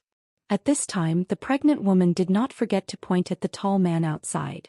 He bumped into me. Of course, he has to send me home. He's going to pay for you. You have to pay a deposit if you want to stay in the hospital. Yes. Let him pay the deposit. The pregnant woman was relieved. Su Qingsang asked Kulon to take the pregnant woman to the ward. She watched the pregnant woman walk out, not forgetting to tell the tall man not to leave. She told him to wait and teach him a lesson. Then she looked at the tall man. The police officer was also looking at her. He had been standing outside just now, so he had heard what Su Qingsang said. Looking at him from a close distance, Su Qingsang found that the man's facial features were not only handsome but also strong. His skin was the color of wheat and he looked healthy. He also had a strong body, which was obvious that he worked out regularly. Where do I pay? The man didn't seem to notice Su Qingsang's gaze and asked casually. Listening to the voice, it sounded a little cold. Su Qingsang waved her hand and said, There's nothing for you to do here. You can go now. Zhang Yichen didn't expect to hear something like that. He was dazed for a second and asked, What did you say? I said you can go now. There's nothing for you to do here. Zhang Yichen still stood there without moving. Su Qingsang raised her eyebrows and blinked at him. Am I wrong? The one inside isn't trying to blackmail me? Zhang Yichen finally looked at Su Qingsang and asked, How did you know? She screamed so loudly, but the sound of the baby's heart was very strong. She was screaming in pain, but she didn't look nervous at all. If she was really worried about the baby, she wouldn't have the time to ask you for help. She would have cried and begged me to save her baby. Anyway, she probably just wanted to blackmail you. Even if she didn't, she just wanted to take this opportunity to blackmail you. If you don't leave now, are you going to wait for her family to come and ask you for help? Zhang Yichen looked at Su Qingsang with a hint of surprise in his eyes and said seriously, "You're very smart." "You're welcome. It's normal." Su Qingsang made a gesture of invitation. She had a feeling that the pregnant woman would call for help since the man in front of her was such a big man. If she was right, the help should be here soon. "Thank you." Zhang Yichen's car had a dashcam. However, the woman was a pregnant woman and she was screaming so miserably. He could only choose to send him to the nearest hospital. As for whether the woman was blackmailing him or not, he didn't think too much at the time. When the pregnant woman walked into the hospital, he realized what was going on. However, he thought it would take him some time to solve the problem. He didn't expect to meet such a smart doctor. His eyes fell on the name tag on Su Qingsang's chest. Su Qingsang's name was written on it. "You're welcome. You should leave now." "I'm afraid you won't be able to leave if you don't leave now." Zhang Yichen nodded but didn't listen to her. "What will you do if I leave?" Su Qingsang wanted to laugh. She looked at the serious look on the man's face and said half-jokingly, "Yeah. What will I do? I'll let you go. Maybe I'll pay for the medicine myself. If worse comes to worst, that woman might start pestering me. What a headache. Then I'll go pay for the medicine." "I'm kidding. Were all police officers so serious nowadays?" Su Qingsang was afraid of him. "I'm sorry. I'll be fine. But if you don't leave now, I'll really be in trouble." Zhang Yichen gave her a meaningful look. He remembered that he had a mission later, so he nodded to Su Qingsang and left. When he walked to the entrance of the hospital, he saw 3 to 5 men walking in this direction in a hurry. He raised his eyebrows and took a step to the side. He heard the leader of the group say, "Where's that guy? Hurry. I can't let that bastard get away." Zhang Yichen heard Su Qingsang's words, but he was still worried. On the one hand, he was curious about how that woman would solve the problem. He glanced at the time. He had about 15 minutes left, so he decided to follow the men. Su Qingsang had guessed that someone would come to make trouble for her, but she didn't expect it to be so soon. Seeing the fierce look on the leader of the group, she calmly said, "Hello, you're Li Hong's family, right? She's been transferred to the inpatient department." "The inpatient department? She's in the hospital? Is my son okay?" Li Hong's husband asked in a loud voice. Su Qingsang felt her ears hurt. She nodded and said, "My son is fine. We've done a preliminary check, but your wife was worried." "Where's that guy?" Li Hong's husband rolled up his sleeves, looking like he was going to get even with someone. "I told him to pay the hospital fee. He should be back soon," Su Qingsang said calmly. Li Hong's husband glanced at the men behind him and said, "Let's go. Go block the way." Su Qingsang stood there without moving. She was worried that one of the men was left behind to guard the hospital. In less than 5 minutes, Li Hong's husband came back with the men. "Where's that guy? Didn't you say he went to pay the hospital fee?" Su Qingsang blinked and looked at the man in shock. "What? He's gone? What should I do?" "I told him to pay the hospital fee." She looked serious, but she felt a little embarrassed. "Police officer. I'm so sorry. You'll be charged with a hit and run. I didn't do it on purpose. It's for your own good." Li Hong's husband started arguing. Half of the men said they would chase the man out of the hospital, while the other half said they would make the hospital take the blame. Su Qingsang listened to their quarrel and shouted, "Stop. Where's that guy? He said he went to pay the hospital fee. I thought he really went to pay the hospital fee. But he didn't. So I want to ask which one of you paid the hospital fee. After all, Li Mei has other tests tomorrow." "What fees? What fees?" Li Hong's husband stared at Su Qingsang angrily. "Didn't you say that my wife is fine? We're not staying in the hospital anymore." "Go." "Not staying in the hospital anymore," Su Qingsang said awkwardly, "but I've already written the bill. And the fees for the test just now. In other words, you can't leave. I'm waiting for you to pay the hospital fee." Li Hong's husband panicked. He took 2 big steps back and waved his hand. "Go and find that guy. Didn't he hit the man?" "Yes, but he ran away. You guys can go and find him. We don't have money. We don't have money." "Yes, we don't have money. We're not staying in the hospital." The men behind him agreed. One of them pulled the husband's arm and said in a low voice, "Brother, hurry up and take Li Mei out of the hospital. Otherwise, the hospital will be in trouble." Maybe they won't let us leave. How dare they? We didn't do anything. We haven't even checked in yet. Sco. Sco. While talking, Li Hong's husband rushed toward the inpatient department, as if he was afraid that Su Qingsang would make trouble for them. They were going to take Li Hong out of the hospital. Su Qingsang pretended to call after them, but she didn't actually try to catch up with them.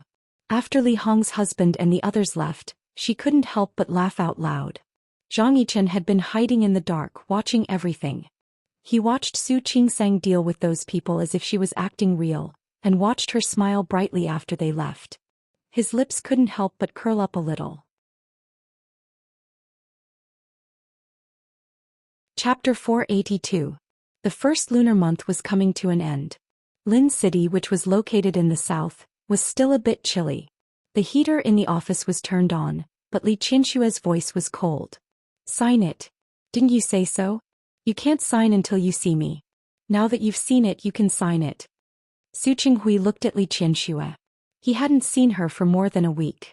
He never knew that there would be a day when he would miss someone like this. Moreover, it was someone who had already become his ex-wife. Qianxue, I don't want to sign. Li Qianxue gritted her teeth and was about to explode. But she resisted. Su Qinghui. I always thought that you were a gentleman, but now I realize that you can't even be called a villain, let alone a gentleman. Are you getting more and more skilled at going back on your word? I'm not going back on my word.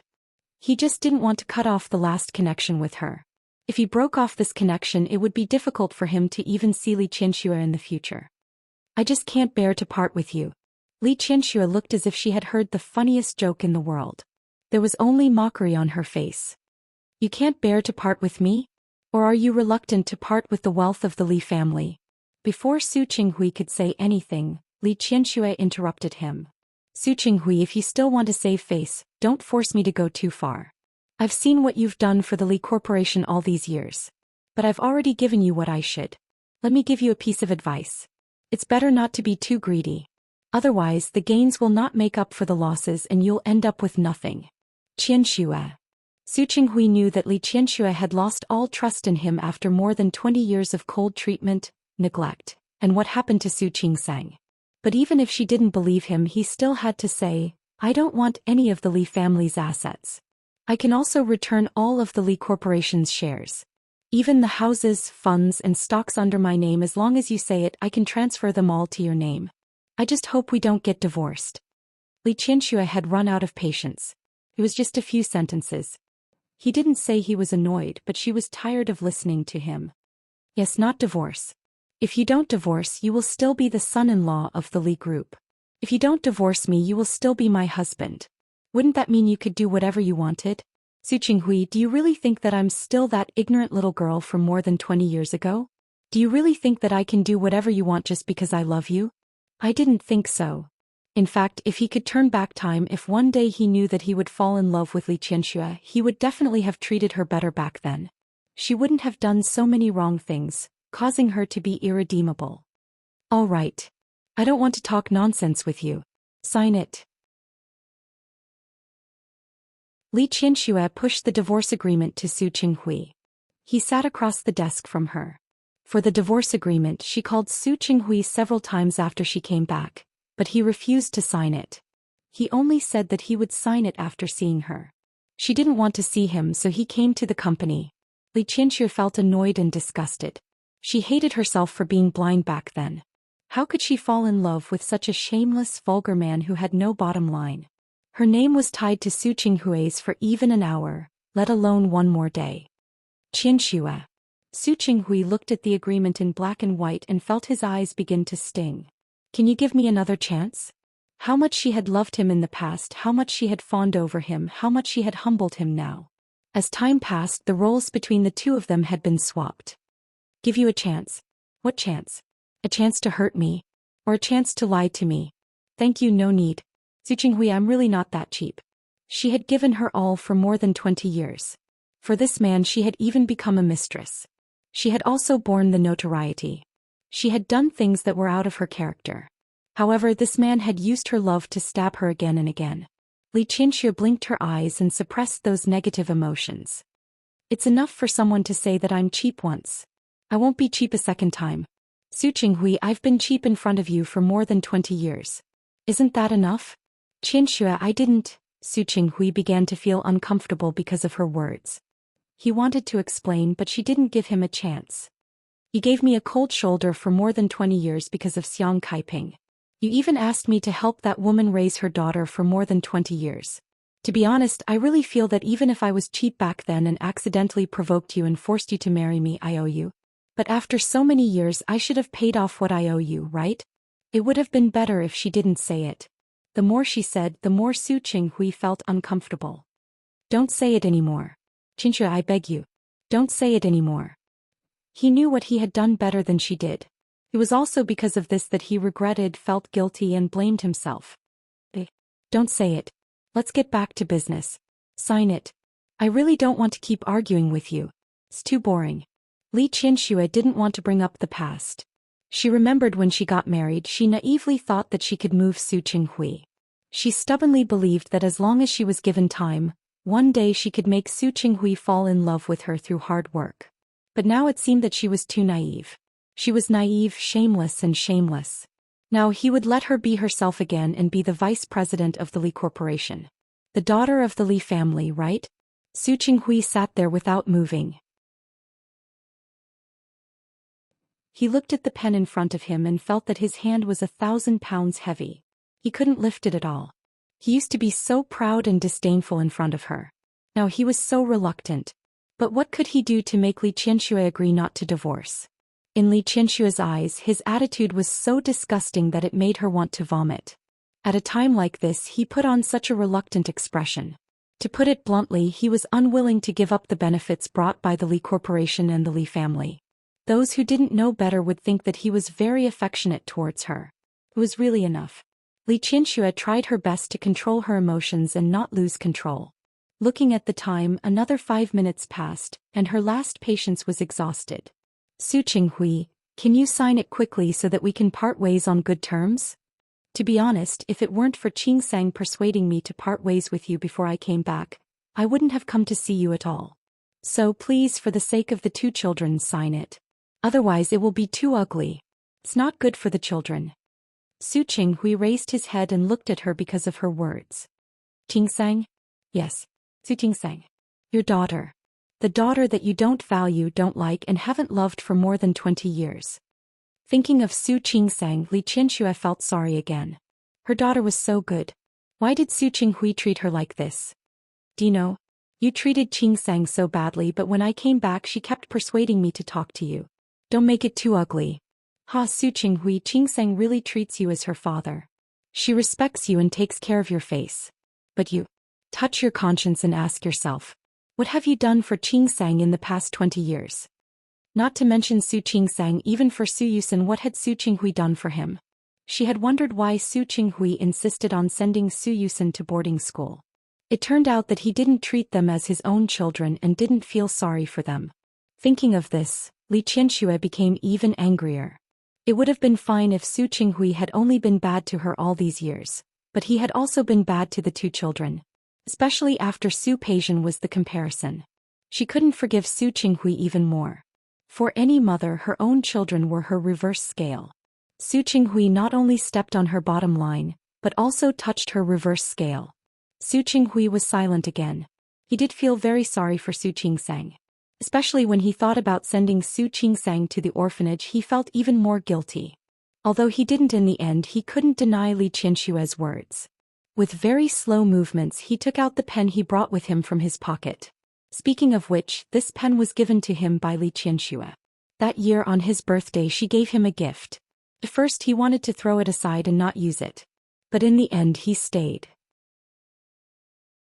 The last time he went home to pack his things he accidentally saw it, so he picked it up and used it again. What he remembered, Li Qianxue naturally remembered too. Seeing Su Qinghui take out this pen at this time, she only felt that this man was even more disgusting. She had given him a pen for so many years, but he hadn't used it. Now that they were going to divorce, he pretended to take it out. What was he trying to do? Was he mocking her? Li Qianxue wanted to stab him a little, but she thought that he was about to sign it now. Immediately, the 2 of them would have nothing to do with each other. She didn't want to say it anymore. No matter how disgusting Su Qinghui was, This was the only thing that disgusted her. After he signed, she asked someone to complete the procedures. From then on, he was him and she was herself. Su Qinghui picked up the document and started reading. In fact, he had read it many times. He knew and remembered every clause and every condition in it. He just wanted to delay for a while more. Su Qinghui's pen had already landed on the paper and Li Qianxue was relieved. But she didn't expect him to suddenly stop. Wait a minute. She knew it. Li Qianxue's expression was unfriendly. What else do you want? Nothing much. Su Qinghui swallowed and looked at Li Qianxue's expression. Yusin's guardianship. If he didn't say it, Li Qianxue would have forgotten. When people in Lin City talked about age, they didn't mean it. Su Yusin was born at the end of the year, so he was 18 years old. The previous birthday was also an imaginary birthday. In fact, there was still nearly a year before he turned 18. Li Qianxue clenched her fists. There doesn't seem to be anything to argue about, right? After all, you didn't want this child.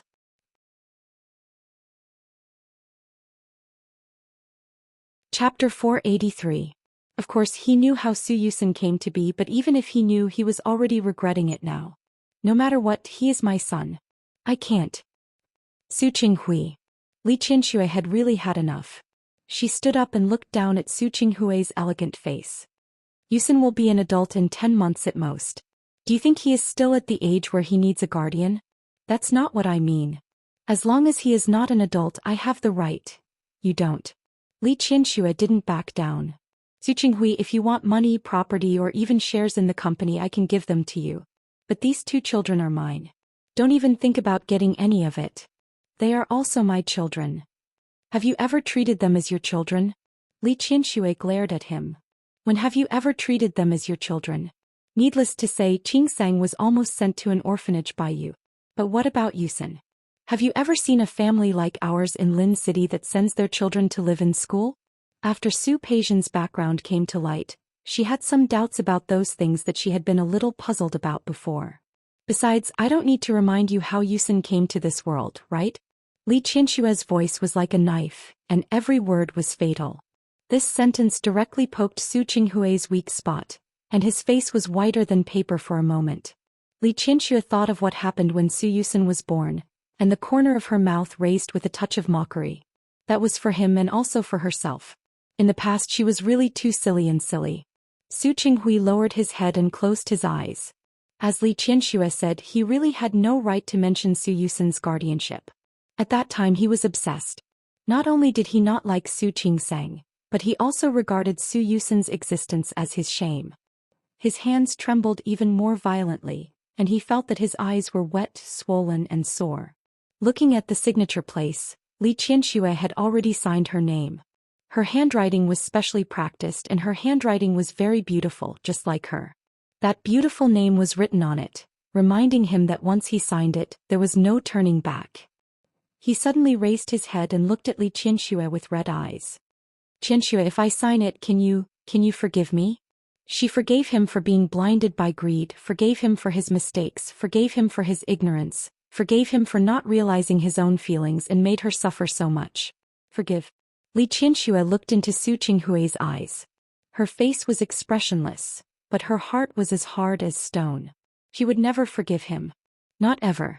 Any one of the things he had done to her was enough to make her suffer for the rest of her life. But not only did he do it, he did it more than once. She looked away, refusing to answer the question. Su Qinghui suddenly understood what was going on. Look, this was Li Qianxue's personality. She dared to love and hate. He didn't even bother to lie. With trembling hands, he signed his name on the triplicate agreement. Every word he wrote was as painful as a knife cutting into his heart. He wrote all the way to the last word. After signing the date, he raised his head to look at Li Qianxue. Qianxue. I'm sorry. He owed her a lot, and it was no longer something that could be made up for with the word, sorry. But now he only had these 3 words left. Li Qianxue didn't say anything. She reached out and took 2 of the 3 agreements. Tomorrow I'll ask Lawyer Chen to complete the procedures. The divorce certificate will be sent to you then. Her voice was calm and emotionless. Su Qinghui felt uncomfortable when he heard that. Qianxue. If there's nothing else, I'm leaving. This office belonged to Su Qinghui. Li Qianxue used to come here often when she had nothing to do. Of course it was mostly to talk about work. But now she said, Li Corporation, you don't have to stay. I think with your current methods and abilities, even without the Li Corporation you won't be too bad. Right? I'll leave tomorrow. Su Qinghui's heart ached, but he still wanted to talk to her a little more. Our previous cooperation with Tianyu is almost done. There's still a part of it, Su Qinghui. Li Qianxue interrupted him. She clenched the document with extra force. Please don't forget. I've been the vice president of the Li Corporation for more than 10 years. Su Qinghui was embarrassed for a moment. He nodded and looked a little uncomfortable. Yes. You've been in this position for more than 10 years. Li Qianxue didn't want to say more and turned to leave. However, Su Qinghui stood in front of her again. Can I go see Yusin? Li Qianxue took a deep breath and looked at him with a sharp gaze. Yusin is your son. I won't stop you from seeing him. Not only Yusin but also Qingsang. I won't stop you from seeing him. But one thing is they're all grown up. They're not children anymore. How they treat you is their business. I won't participate and I won't interfere. Seeing that Su Qinghui obviously wanted to speak, Li Qianxue took a big step back. She raised the document and put it between the two of them.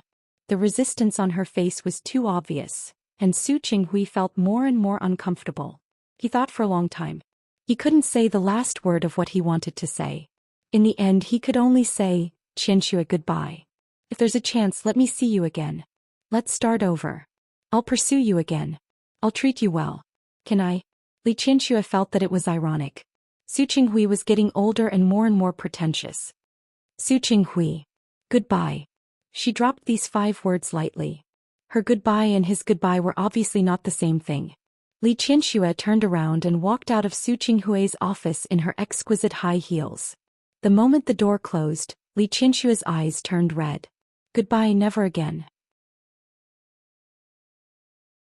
The tears she had shed for that man, the suffering she had suffered for that man, the foolishness she had made for that man, all of them were goodbye now. She was still young, only in her 40s. She wanted to start over, leave that man behind and live her own life. When Su Qingsang received Li Qianxue's call, she had just come out of an internship surgery. Why did she say internship? She had just come here and was not familiar with the staff arranged in the operating theater. These all took time to understand and adapt. Coincidentally, Sun Huya had a surgery today, so she went in to observe. After coming out of the operating theater, Su Qingsang looked at Sun Huya. Director Sun, your technique just now was really amazing. No wonder when I came here, Teacher Zhang told me to learn more from you. Although Sun Huya and Zhang Chubai were classmates, there were many patients in the hospital here and there were many surgeries arranged. After so many surgeries, her skills were naturally better than Zhang Chubai's. All right. Don't praise me. Old Zhang isn't bad either. Didn't he also teach such an outstanding student like you? Sun Huya still liked Su Qingsang and was willing to teach her more. If you really praise me, then learn well. This is your world in the future. Su Qingsang nodded. I'll go take notes now. Seeing Su Qingsang run away, Sun Huya couldn't help but laugh. This child. She had some of old Zhang's diligence back then. She was a good seedling. Su Qingsang was taking notes of today's surgery when Li Qianxue called. Su Qingsang was a little surprised to receive Li Qianxue's call. They had just spoken on the phone last night. Yes, this was also something that Li Qianxue had to do when she went back. She had to video call every night. Yes. Qingsang, are you at work? Yes. Mom, are you busy right now? Nothing, I just miss you. Su Qingsang looked at her phone and sensitively noticed that Li Qianxue seemed to be a little depressed on the other end of the phone. Then I'll video call you when I get home tonight. Okay, then you go ahead. I'll call you again tonight. Su Qingsang was about to hang up when she suddenly seemed to have thought of something and said, Mom, if something happens, don't think too much. Just think about me and then think about Yusin. You don't only have me, you also have Yusin. No matter what, they would stand behind Li Qianxue and support her. Li Qianxue didn't expect to hear Su Qingsang's comfort, and her eyes became a little wet for a moment. You child, what nonsense are you talking about? I'm not thinking too much. After hanging up the phone, Li Qianxue wasn't as calm as she appeared. Lawyer Chen moved very quickly. She had given him the agreement in the morning, and in the afternoon he had sent the divorce certificate and some related procedures over. She looked at the dark red divorce certificate in front of her, picked up the red wine on the side and began to drink. However, after taking 2 sips, her eyes became blurred by tears. No matter how calm she was, to give up a relationship of more than 20 years was enough to make her want to die. It was like digging out the rotten flesh on her heart without anesthesia. It hurt so much. But if she didn't dig it out, the rotten flesh would continue to corrode inside, and she was afraid that it would be even more painful in the future. It was actually quite good like this. At least after this pain she wouldn't be in pain again in the future. Su Qinghui, after today she finally broke up with him and had nothing to do with him from now on. And don't think about affecting me in the slightest. When Su Qingsang finished her work at night and went home to video call Li Qianxue, she had already calmed down. In fact, Li Qianxue was such a person. Even if she was riddled with holes on the inside on the surface, she would still make herself look bright and beautiful. This was her pride. In some ways Su Qingsang was quite similar to her. Su Qingsang told Li Qianxue about her work in the past few days. Perhaps sensing that Li Qianxue wasn't in a good mood in the afternoon, Su Qingsang tried her best to cheer Li Qianxue up. After being coaxed like this, Li Qianxue didn't feel down anymore. After chatting with her daughter for a long time, she finally told Su Qingsang about her divorce with Su Qinghui.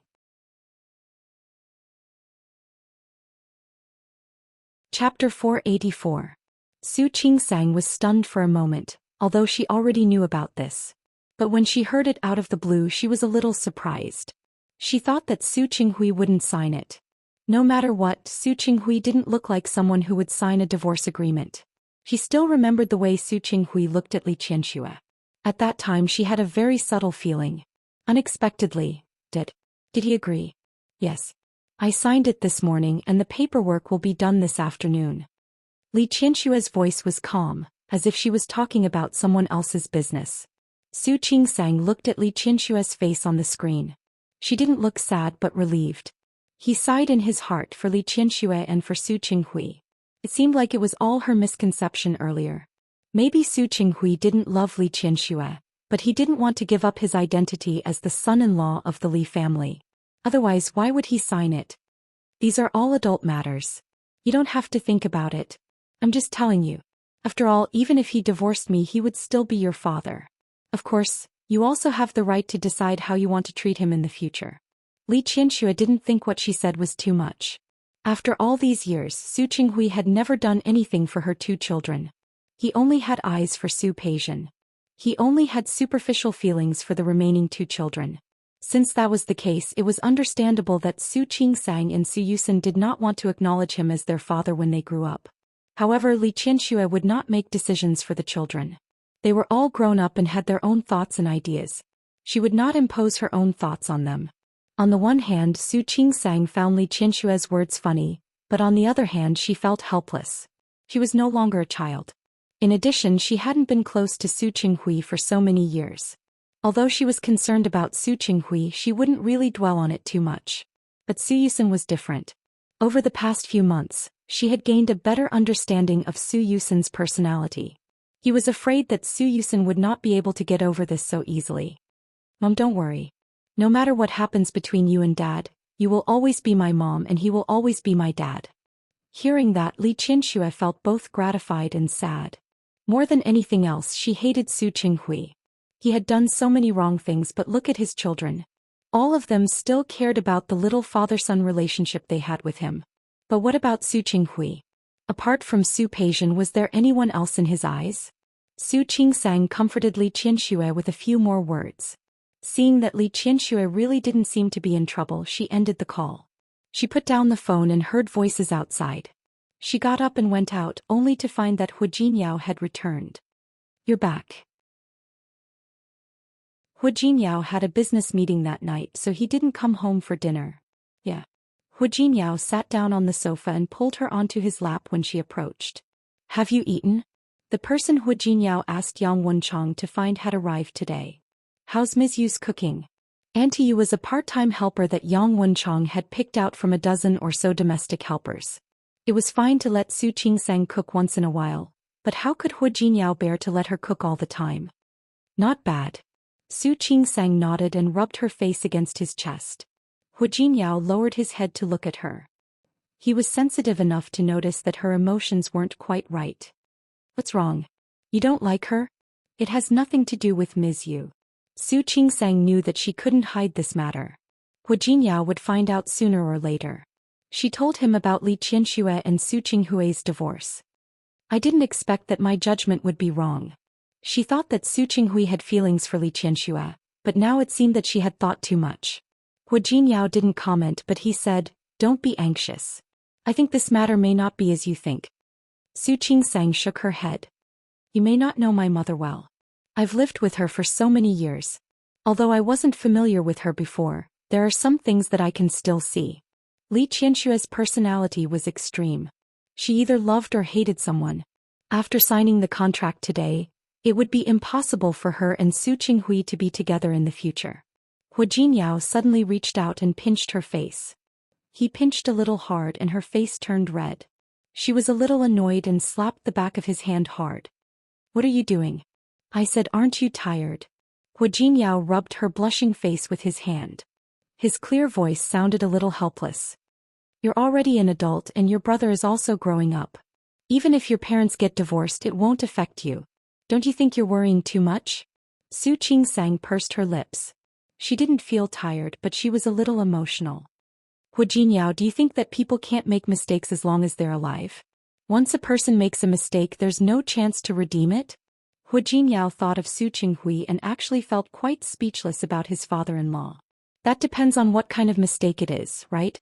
After all, not all mistakes in this world are worth forgiving. Of course, Su Qingsang knew that what he said made sense. But she was still depressed. I don't know what's going on. I didn't think much of it before, but recently I've started to feel that my father is quite pitiful. There must be something hateful about a pitiful person. Who could he blame for his own actions? Su Qingsang suddenly glared at Hu Jinyao. I think you're quite gloating. Wife. I'm not gloating. I'm sobering up. He held Su Qingsang's hand and said very seriously, think about it. Isn't it a tragedy for a person to live until he knows what's most important to him? If he were a smart person, he would have known what was most important to him earlier. Then he wouldn't have ended up like he did today.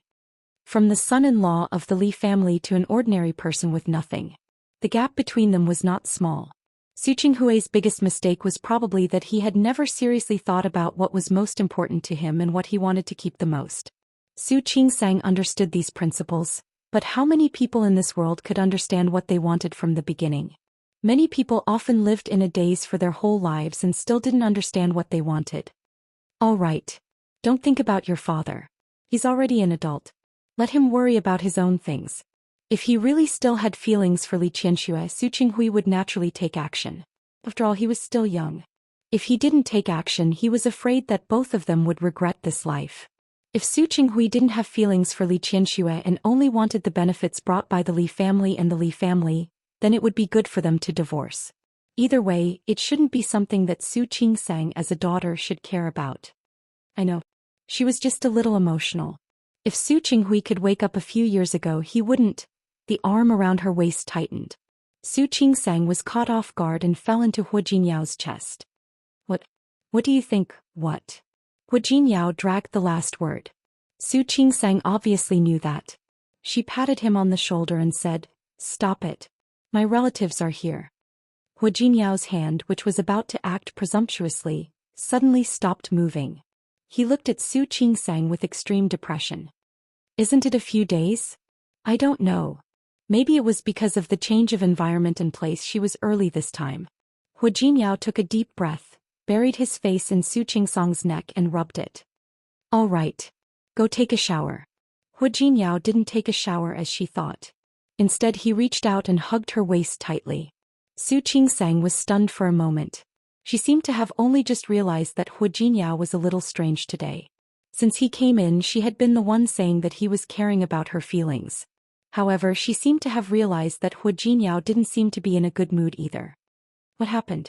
It's nothing. Hu Jinyao's voice was a little low. I just wanted to hug you. He didn't say anything, so Su Qingsang didn't ask. She put her arms around his back and slightly tightened her grip. This movement allowed her to hear his extremely regular heartbeat. She put her ear against it and spoke in a very low voice. Hu Jingyao, if you have anything to say you can tell me. Although I don't know much about the company, I will listen. Okay. Hu Jingyao rubbed his forehead and looked at the serious expression on Su Qingsang's face. He smiled and leaned over to kiss the corner of her lips. Su Qingsang slowly got used to the work in the hospital, so there was nothing she was unfamiliar with. After following Sun Huiya to an operation, she began to be the chief surgeon for the subsequent small operations. Later on, she began to participate in the major operations. Su Qingsang slowly became busy. Not only did she have to work during the day, but she also had to be on duty at night.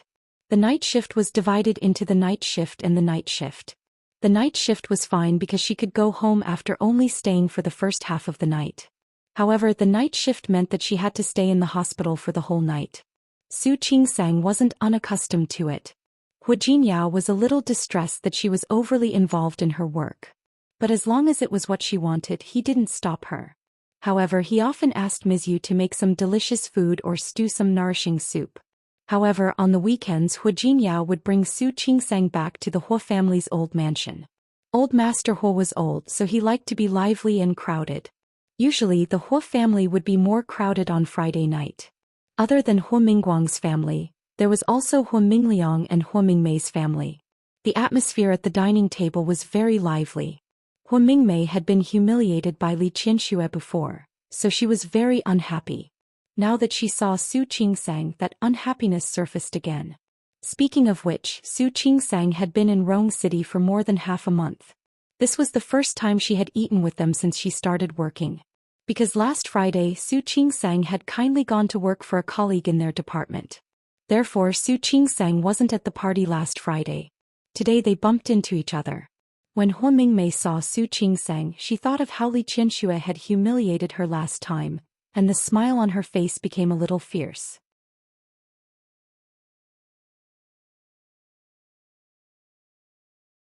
Chapter 485. Hu Jinyao scooped a bowl of soup for Su Qingsang. He had specially asked Aunt Zhou to make this soup. Su Qingsang had been so busy recently that she had dark circles under her eyes. Hu Jinyao felt sorry for her. Have some soup. I'll do it myself. So many people were watching. She was too embarrassed to show off her love in front of so many people, especially when her cold-faced mother-in-law, Lu Tongjiao, was sitting across from her. Lu Tongjiao looked at the scene in front of her expressionlessly. It was as if she didn't see it. Hu Mingmei, on the other hand, couldn't help but glance at Su Qingsang and clicked her tongue. Speaking of which, Jinyao has changed a lot since he got married. He's really changed a lot. He really cares about his wife. Hu Jinyao's expression didn't change. He even put a fish into Su Qingsang's bowl as if nothing had happened. Of course he should care about his wife. Just like how uncle loves aunt very much, he won't love other women. Isn't that right? Hu Mingmei's expression changed and she almost slammed the table. She was the youngest daughter of old Master Hu, and the Hu family had more sons than daughters. Naturally, she was doted on by everyone. Not to mention Hu Yangyuan only had 2 sons. He didn't have a daughter. She was the only girl in the Hu family. She had been spoiled by her father and brother since she was a child. Naturally, she had a bad temper. However, she was also obsessed with Wei Nantian, who was inferior to the Hu family in all aspects. The Wei family was good, but it was nothing compared to the Hu family. In recent years, because of the Hu family, the Wei family's business had also improved a lot. With this status, they naturally didn't have to worry about other women trying to use this relationship to climb up. 2 years ago, a secretary of Wei Nantian had other ideas. She pretended to be pitiful and weak, which made Wei Nantian feel pity for her. In the end, Hu Mingmei suppressed it and didn't make a fool of herself. But it wasn't a good thing. Hu Jinyao bringing this up now felt like he was slapping Hu Mingmei in the face. Jinyao, is this how you talk to your elders? Did I say something wrong? Hu Jinyao glanced at Hu Mingmei with an innocent look. Hu Mingmei almost fainted from anger. She turned to Su Qingsang and said, "You're right." He was right. Jinyao was a good kid. In my opinion, the men of the Hu family are all affectionate. It's really a blessing for Qingsang to marry you. And he is wrong. I think it's my good fortune to be able to marry her. Hu Jinyao didn't forget to glance at Su Qingsang as he spoke. His eyes were full of love. Hu Mingmei felt her teeth aching. As Hu Mingmei's aunt, there was no reason for her to put down her status and get angry with a junior like this. However, she really couldn't calm down. The Hu family's style was considered strict. From old Master Hu to Hu Mingguang and his brother, there were private disputes, but in matters between men and women they were very scrupulous. He had chosen his own wife and he treated his wife with great respect and care. Not only old Master Hu's family but Hu Yangyuan's family and even Hu Yangxiu's family were the same. Unfortunately, she was married to Wei Nantian, and Wei Nantian treated her well. At least for the sake of the Hu family he would respect her. However, no one was as considerate as Hu Mingguang was to Lu Tongjiao, or as protective as Hu Jinyao was to Su Qingsang. Not to mention what had happened before. It was inevitable that she couldn't hold her head high in front of her parents. She wanted to say more but Wei Nantian, who was sitting next to her, began to tug at her sleeve again. When she looked up again she found that old Master Hu's face was a little gloomy. Hu Mingmei stopped talking. She could show off in the Wei family only because of her parents. If she made old Master Hu unhappy her good days would come to an end.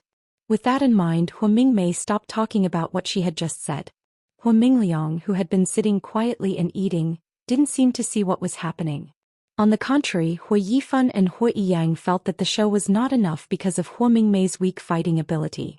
All right, all of you are blessed. I think you should hurry up and give birth to a chubby boy. Then your grandfather will be happy.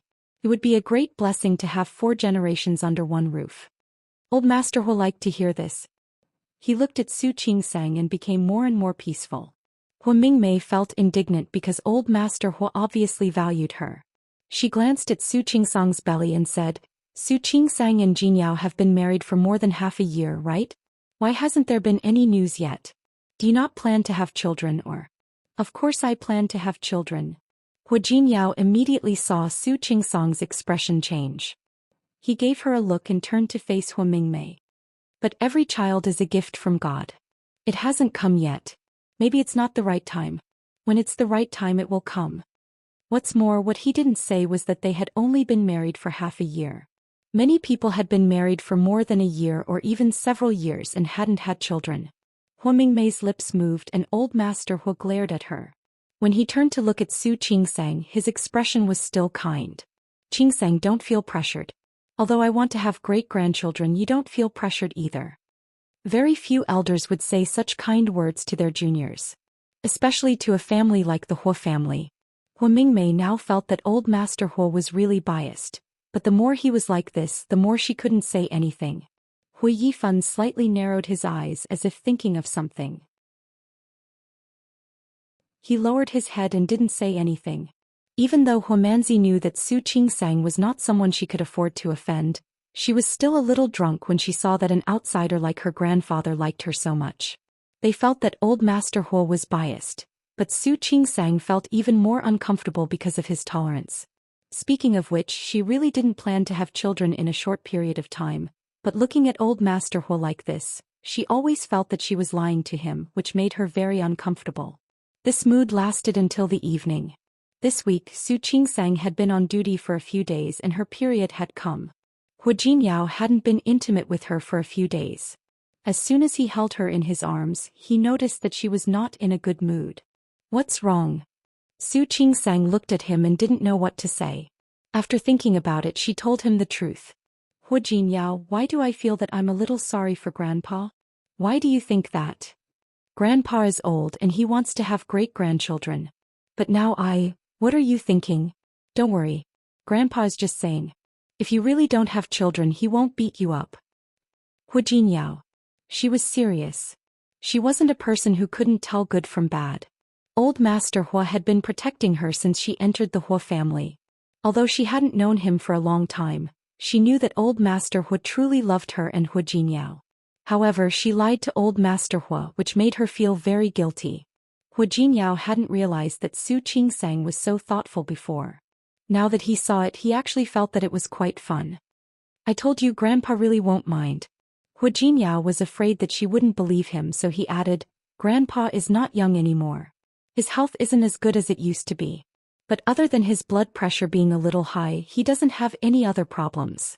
Don't think too much about it. But, okay. Then let me ask you. Do you want to have children now? Hu Jinyao looked into her eyes and asked very seriously. Su Qingsang pursed her lips into a straight line, and there was a hint of hesitation on her beautiful face. After struggling for nearly a minute, she shook her head gently. Oh, Hu Jinyao, don't be angry. Hu Jinyao, don't be angry. I really don't want to have children now. Not to mention that her work had just improved. It was time for her to show off her skills. Even the shadow in her heart hadn't been completely eliminated. If that's the case, then isn't it settled? Hu Jinyao held her waist in his arms, lowered his head and kissed her face. I've said it before. If you don't want to have children, then don't. This is your right. You don't have to worry about it.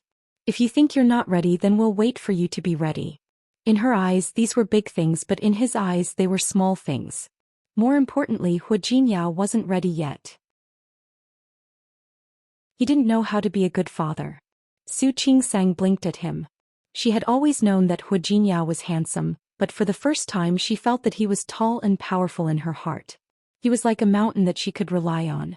She couldn't help but raise her head to kiss his lips, and at the same time she put her hands around his neck. It was an extremely rare experience for Hu Jinyao to have his wife take the initiative. It was also very interesting to let the other party take the initiative occasionally. However, Hu Jinyao wasn't satisfied with this. It was rare for his wife to take the initiative, so of course he had to take the opportunity to fight for more rights for himself. That night, naturally, was filled with red waves and boundless spring scenery. The next day was Saturday. Su Qingsang rarely had a rest today. Although she was tortured by Hu Jinyao yesterday. Usually, as long as she was at the Hua family, she would definitely go downstairs to accompany Old Master Hua. The weather in Rong City hadn't warmed up yet. Old Master Hua's health wasn't very good, but he still wore a cotton tai chi suit and practiced boxing outside. Su Qingsang put on a down jacket and followed him out to stand beside him. Grandpa. Morning. Morning. Old Master Hua was especially pleased to see Su Qingsang. He smiled at her and said, "Why are you wearing so much? How do you practice boxing?" "It's okay. This is a thin style. Can be moved." Su Qingsang gestured 2 movements as she spoke. Old Master Hua smiled and said, "Okay, do it again as I taught you last time. Let me see." Su Qingsang didn't hesitate. She moved her limbs and then began to practice. Old Master Hua looked at her and nodded repeatedly. "Not bad, not bad. Although the strength is a little lacking, the movements are correct." "Thank you, Grandpa." As Su Qingsang spoke, she learned the new movements from Old Master Hua. Then Old Master Hua pointed out her shortcomings and said that she didn't have enough strength. Her punches really didn't have much strength. It couldn't be helped. Hu Jinyao's physical strength was too good. It was already her strength that she could get up in the morning. After practicing boxing, she followed Old Master Hua into the house. Aunt Zhou had already prepared breakfast. Su Qingsang and Old Master Hua went to their respective rooms to wash up and then went downstairs again.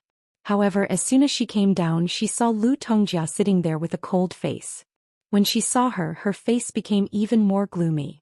Su Qingsang was stunned for a moment and subconsciously looked at Hu Jinyao, who was sitting opposite Lu Tongjia and had come downstairs earlier than her. Hu Jinyao shook his head at her. Su Qingsang calmed down and thought that Hu Jinyao meant that it was okay. However, she didn't know that Hu Jinyao also didn't know what Lu Tongjia was going to do. It was cold outside and the water in the pool was frozen. He wanted to swim in the Hua family's indoor pool. After swimming, he went to the gym for a while. When he came back after a shower, he found Lu Tongjia sitting on the sofa in the living room with a cold face. When she saw him, she asked him to sit down. Therefore, he didn't know what Lu Tongjia wanted to do. He looked at Hua Mingguang, who was sitting next to Lu Tongjia. He seemed to be confused as well. "Mom, if you have something to say, just say it." Hu Jinyao's tone was calm. After all, he hadn't been close to his mother since a long time ago. Today was Saturday, but it didn't mean that he had nothing to do. Lu Tongjia looked upstairs and said, "Don't rush. We have to wait until everyone is here before we talk." As she spoke, she didn't forget to glare at Hu Jinyao. That look really made Hu Jinyao feel uncomfortable. He was about to ask Lu Tongjia what she wanted, but Su Qingsang and old Master Hua had already come downstairs. Why are you all sitting here? Don't you want breakfast? Old Master Hua looked at his daughter-in-law's sullen face and was a little unhappy. It was a weekend and it was rare for the old man to see his grandchildren and daughter-in-law back, but Lu Tongjia put on such a cold face. Even though he knew that Lu Tongjia didn't come for him, it was enough to make old Master Hua unhappy. Dad, breakfast can wait, but I have to make it clear now. As she spoke, Lu Tongjia stood up and walked over to help old Master Hua. He waved his hand. He wasn't that weak yet. Sitting down on the sofa, old Master Hua's voice was very soft. Tell me, what's the matter? Lu Tongjia was about to speak, but when she saw Su Qingsang sitting with Hua Jinyao, the dissatisfaction in her eyes became more intense. However, not only was old Master Hua looking at her, but even Hua Mingguang was looking at her. He really didn't understand what she wanted to say. Dad. Lu Tongjia finally turned her eyes back to old Master Hua. Speaking of which, I have seen how you have treated Jinyao all these years. I know that you love him the most. This was the truth. As the eldest grandson of the Hua family, Hua Jinyao had been smart and handsome since he was a child. He was especially calm. Ever since he took over the Tianyu group, he had almost never done anything that people would find fault with.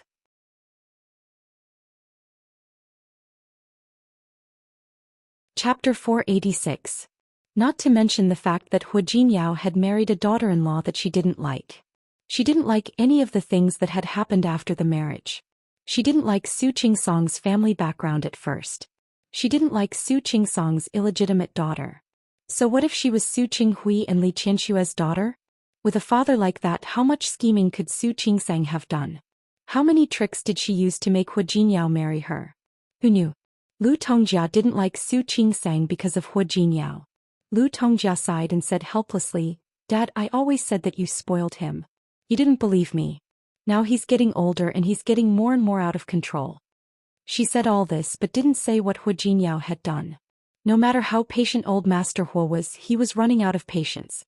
Just say it. Don't beat around the bush. Su Qingsang and Hua Jinyao looked at Lu Tongjia. Hua Jinyao's first reaction was that Lu Tongjia was going to make a fuss about Su Qingsang's father. Fortunately, he had told his grandfather about it. He wasn't afraid that his grandfather would be unhappy. Moreover, it was Su Qinghui's doing. What did it have to do with Su Qingsang? Dad. Lu Tongjia thought of what Hua Mingmei had said to her last night, and her lips curled into a mocking smile. Don't feel uncomfortable about what I'm going to say next. Lu Tongjia glanced at Hua Jinyao with dissatisfaction in her eyes. Look at Jinyao. What did you say yesterday? This child is a gift from God. A gift from God. I really thought that he wanted to have a chubby boy to satisfy your wish to have a great-grandson. But now I realize that it's a gift from God. It turns out that he never intended to have a child. Hua Mingguang and Old Master Hua both looked at Hua Jinyao. Hua Jinyao and Su Qingsang were stunned at the same time. They didn't expect Lu Tongjia to say this. Dad. This morning Xiaojiang went to clean up their room and told me something.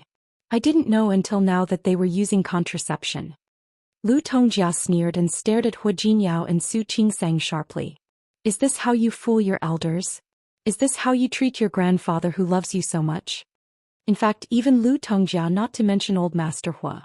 It was one thing to dislike Hua Jinyao, but it was another thing to want a grandson. Many people in Rong City who were the same age as Hua Jinyao were already in kindergarten. Unfortunately, the men in their family all married late. Hua Jinyao got married at the age of 30, which was not early. But he was good. On one hand, you want your grandfather to have a great-grandchild, but on the other hand, you don't want to get pregnant or have children at all. What is this? Outwardly agreeing but inwardly opposing. That was why Lu Tongjia didn't like him. One set to the front and another set to the back. Thinking of what he had done in the past, her voice became even colder. If you really don't want to give birth, just say so. Why would he lie to us? Lu Tongjia's voice wasn't very loud. Considering that there were servants working in the kitchen and outside, her voice was very soft. However, everyone in the living room could hear her clearly. Old Master Hua's face darkened. Hua Mingguang also looked at Hua Jinyao, his eyes full of disapproval. Sitting there, Su Qingsang felt very uncomfortable being stared at by the elders. She didn't expect that Lu Tongjia would know about it. She already felt a little guilty about old Master Hua, and now she didn't know what to say. Feeling guilty, she was a little stiff and uncomfortable. Hua Jinyao secretly squeezed her palm to reassure her. How could Su Qingsang not be worried? She looked at him again and Hua Jinyao squeezed her palm again. Their actions didn't escape Lu Tongjia's eyes. Seeing this scene, she only felt the anger in her heart grow. Hua Jinyao didn't expect Lu Tongjia to talk about this. Looking at the blame in the eyes of the three elders, he pursed his lips. I don't want to have children. Because I'm not ready to be a father. You're not ready to be a father? Lu Tongjia chuckled. Are you not ready or is she not ready? I'm not ready. Hua Jinyao didn't mind letting Lu Tongjia know. Mom, it's my decision not to have children. You don't have to drag Qingsang into this. Did I drag her into this? Did he think she was blind? Couldn't she see the little action between the two of them just now? I said it was my decision not to have children. Hua Jinyao didn't look good and Lu Tongjia looked even worse. She nodded and looked at Hua Jinyao's protective face. You said you didn't want children. But what did you tell your grandfather yesterday? Old Master Hua sat there without saying a word. He was old and he didn't know when he would pass away. Back then his wife looked very healthy, but who knew that she would pass away so suddenly? He thought that his body was healthy. However, old people really didn't know how much time they had left. Hua Jinyao wanted to get married a few years ago. Finally he got married, so he naturally hoped that he could have children soon. Fortunately, he could see the fourth generation of the Hua family before he closed his eyes. However, he didn't expect Hua Jinyao to do such a thing. Not only did old Master Hua look serious, but Hua Mingguang also looked a little unhappy because of what Hua Jinyao had done.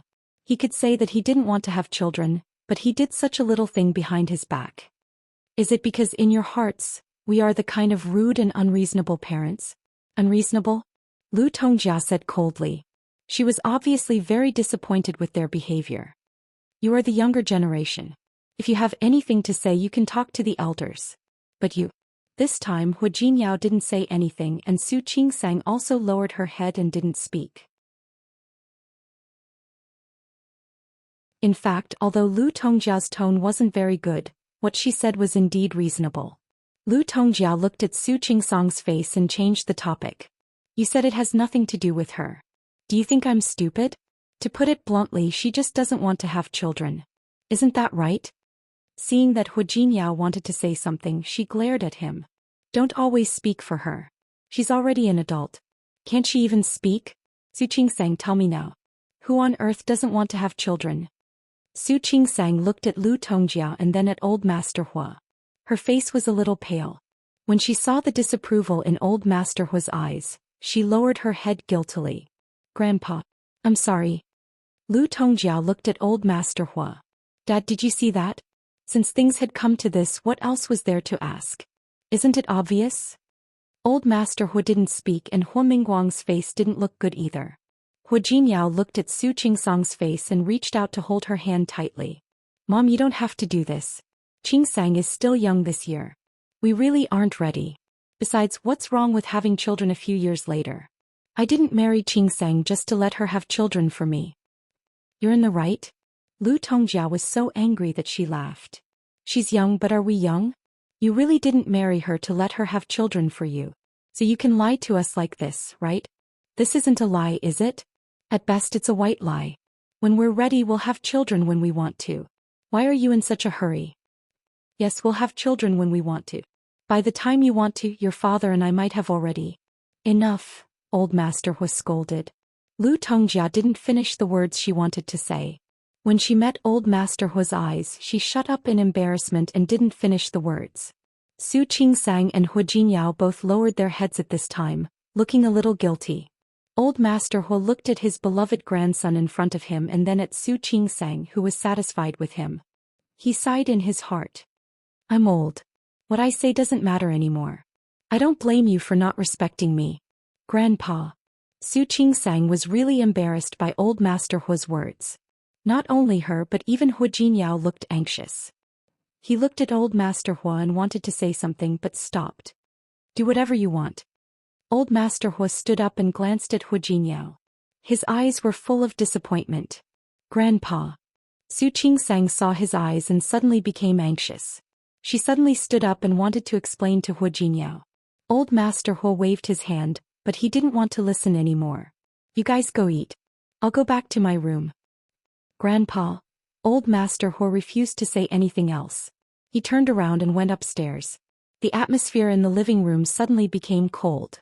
Hu Jinyao stood up and wanted to go upstairs to see Old Master Hu. Hu Mingguang stopped him. Sit down. Su Qingsang and Hu Jinyao sat down. Both of them didn't look good. Especially Su Qingsang. She really blamed herself at this time. Old Master Hu was an extremely open-minded person.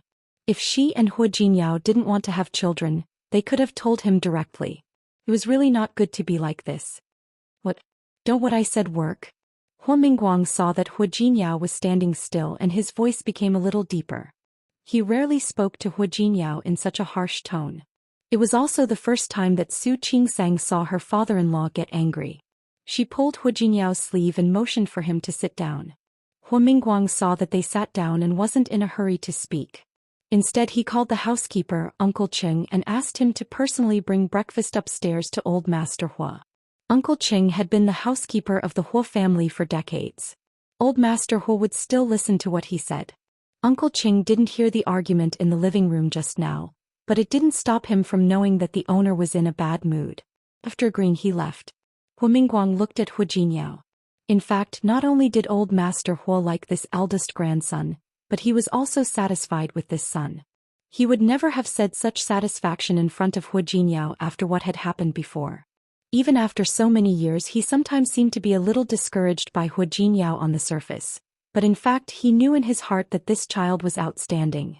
You're tuning in to the Dreamy Chapters YouTube channel. We're so grateful for your support and don't forget to subscribe to join us on this incredible journey through captivating stories. Your generosity through donations truly makes a world of difference, as it's the primary source of revenue that allows me to expand and enhance this channel for you. Thank you from the bottom of my heart for being a part of this adventure.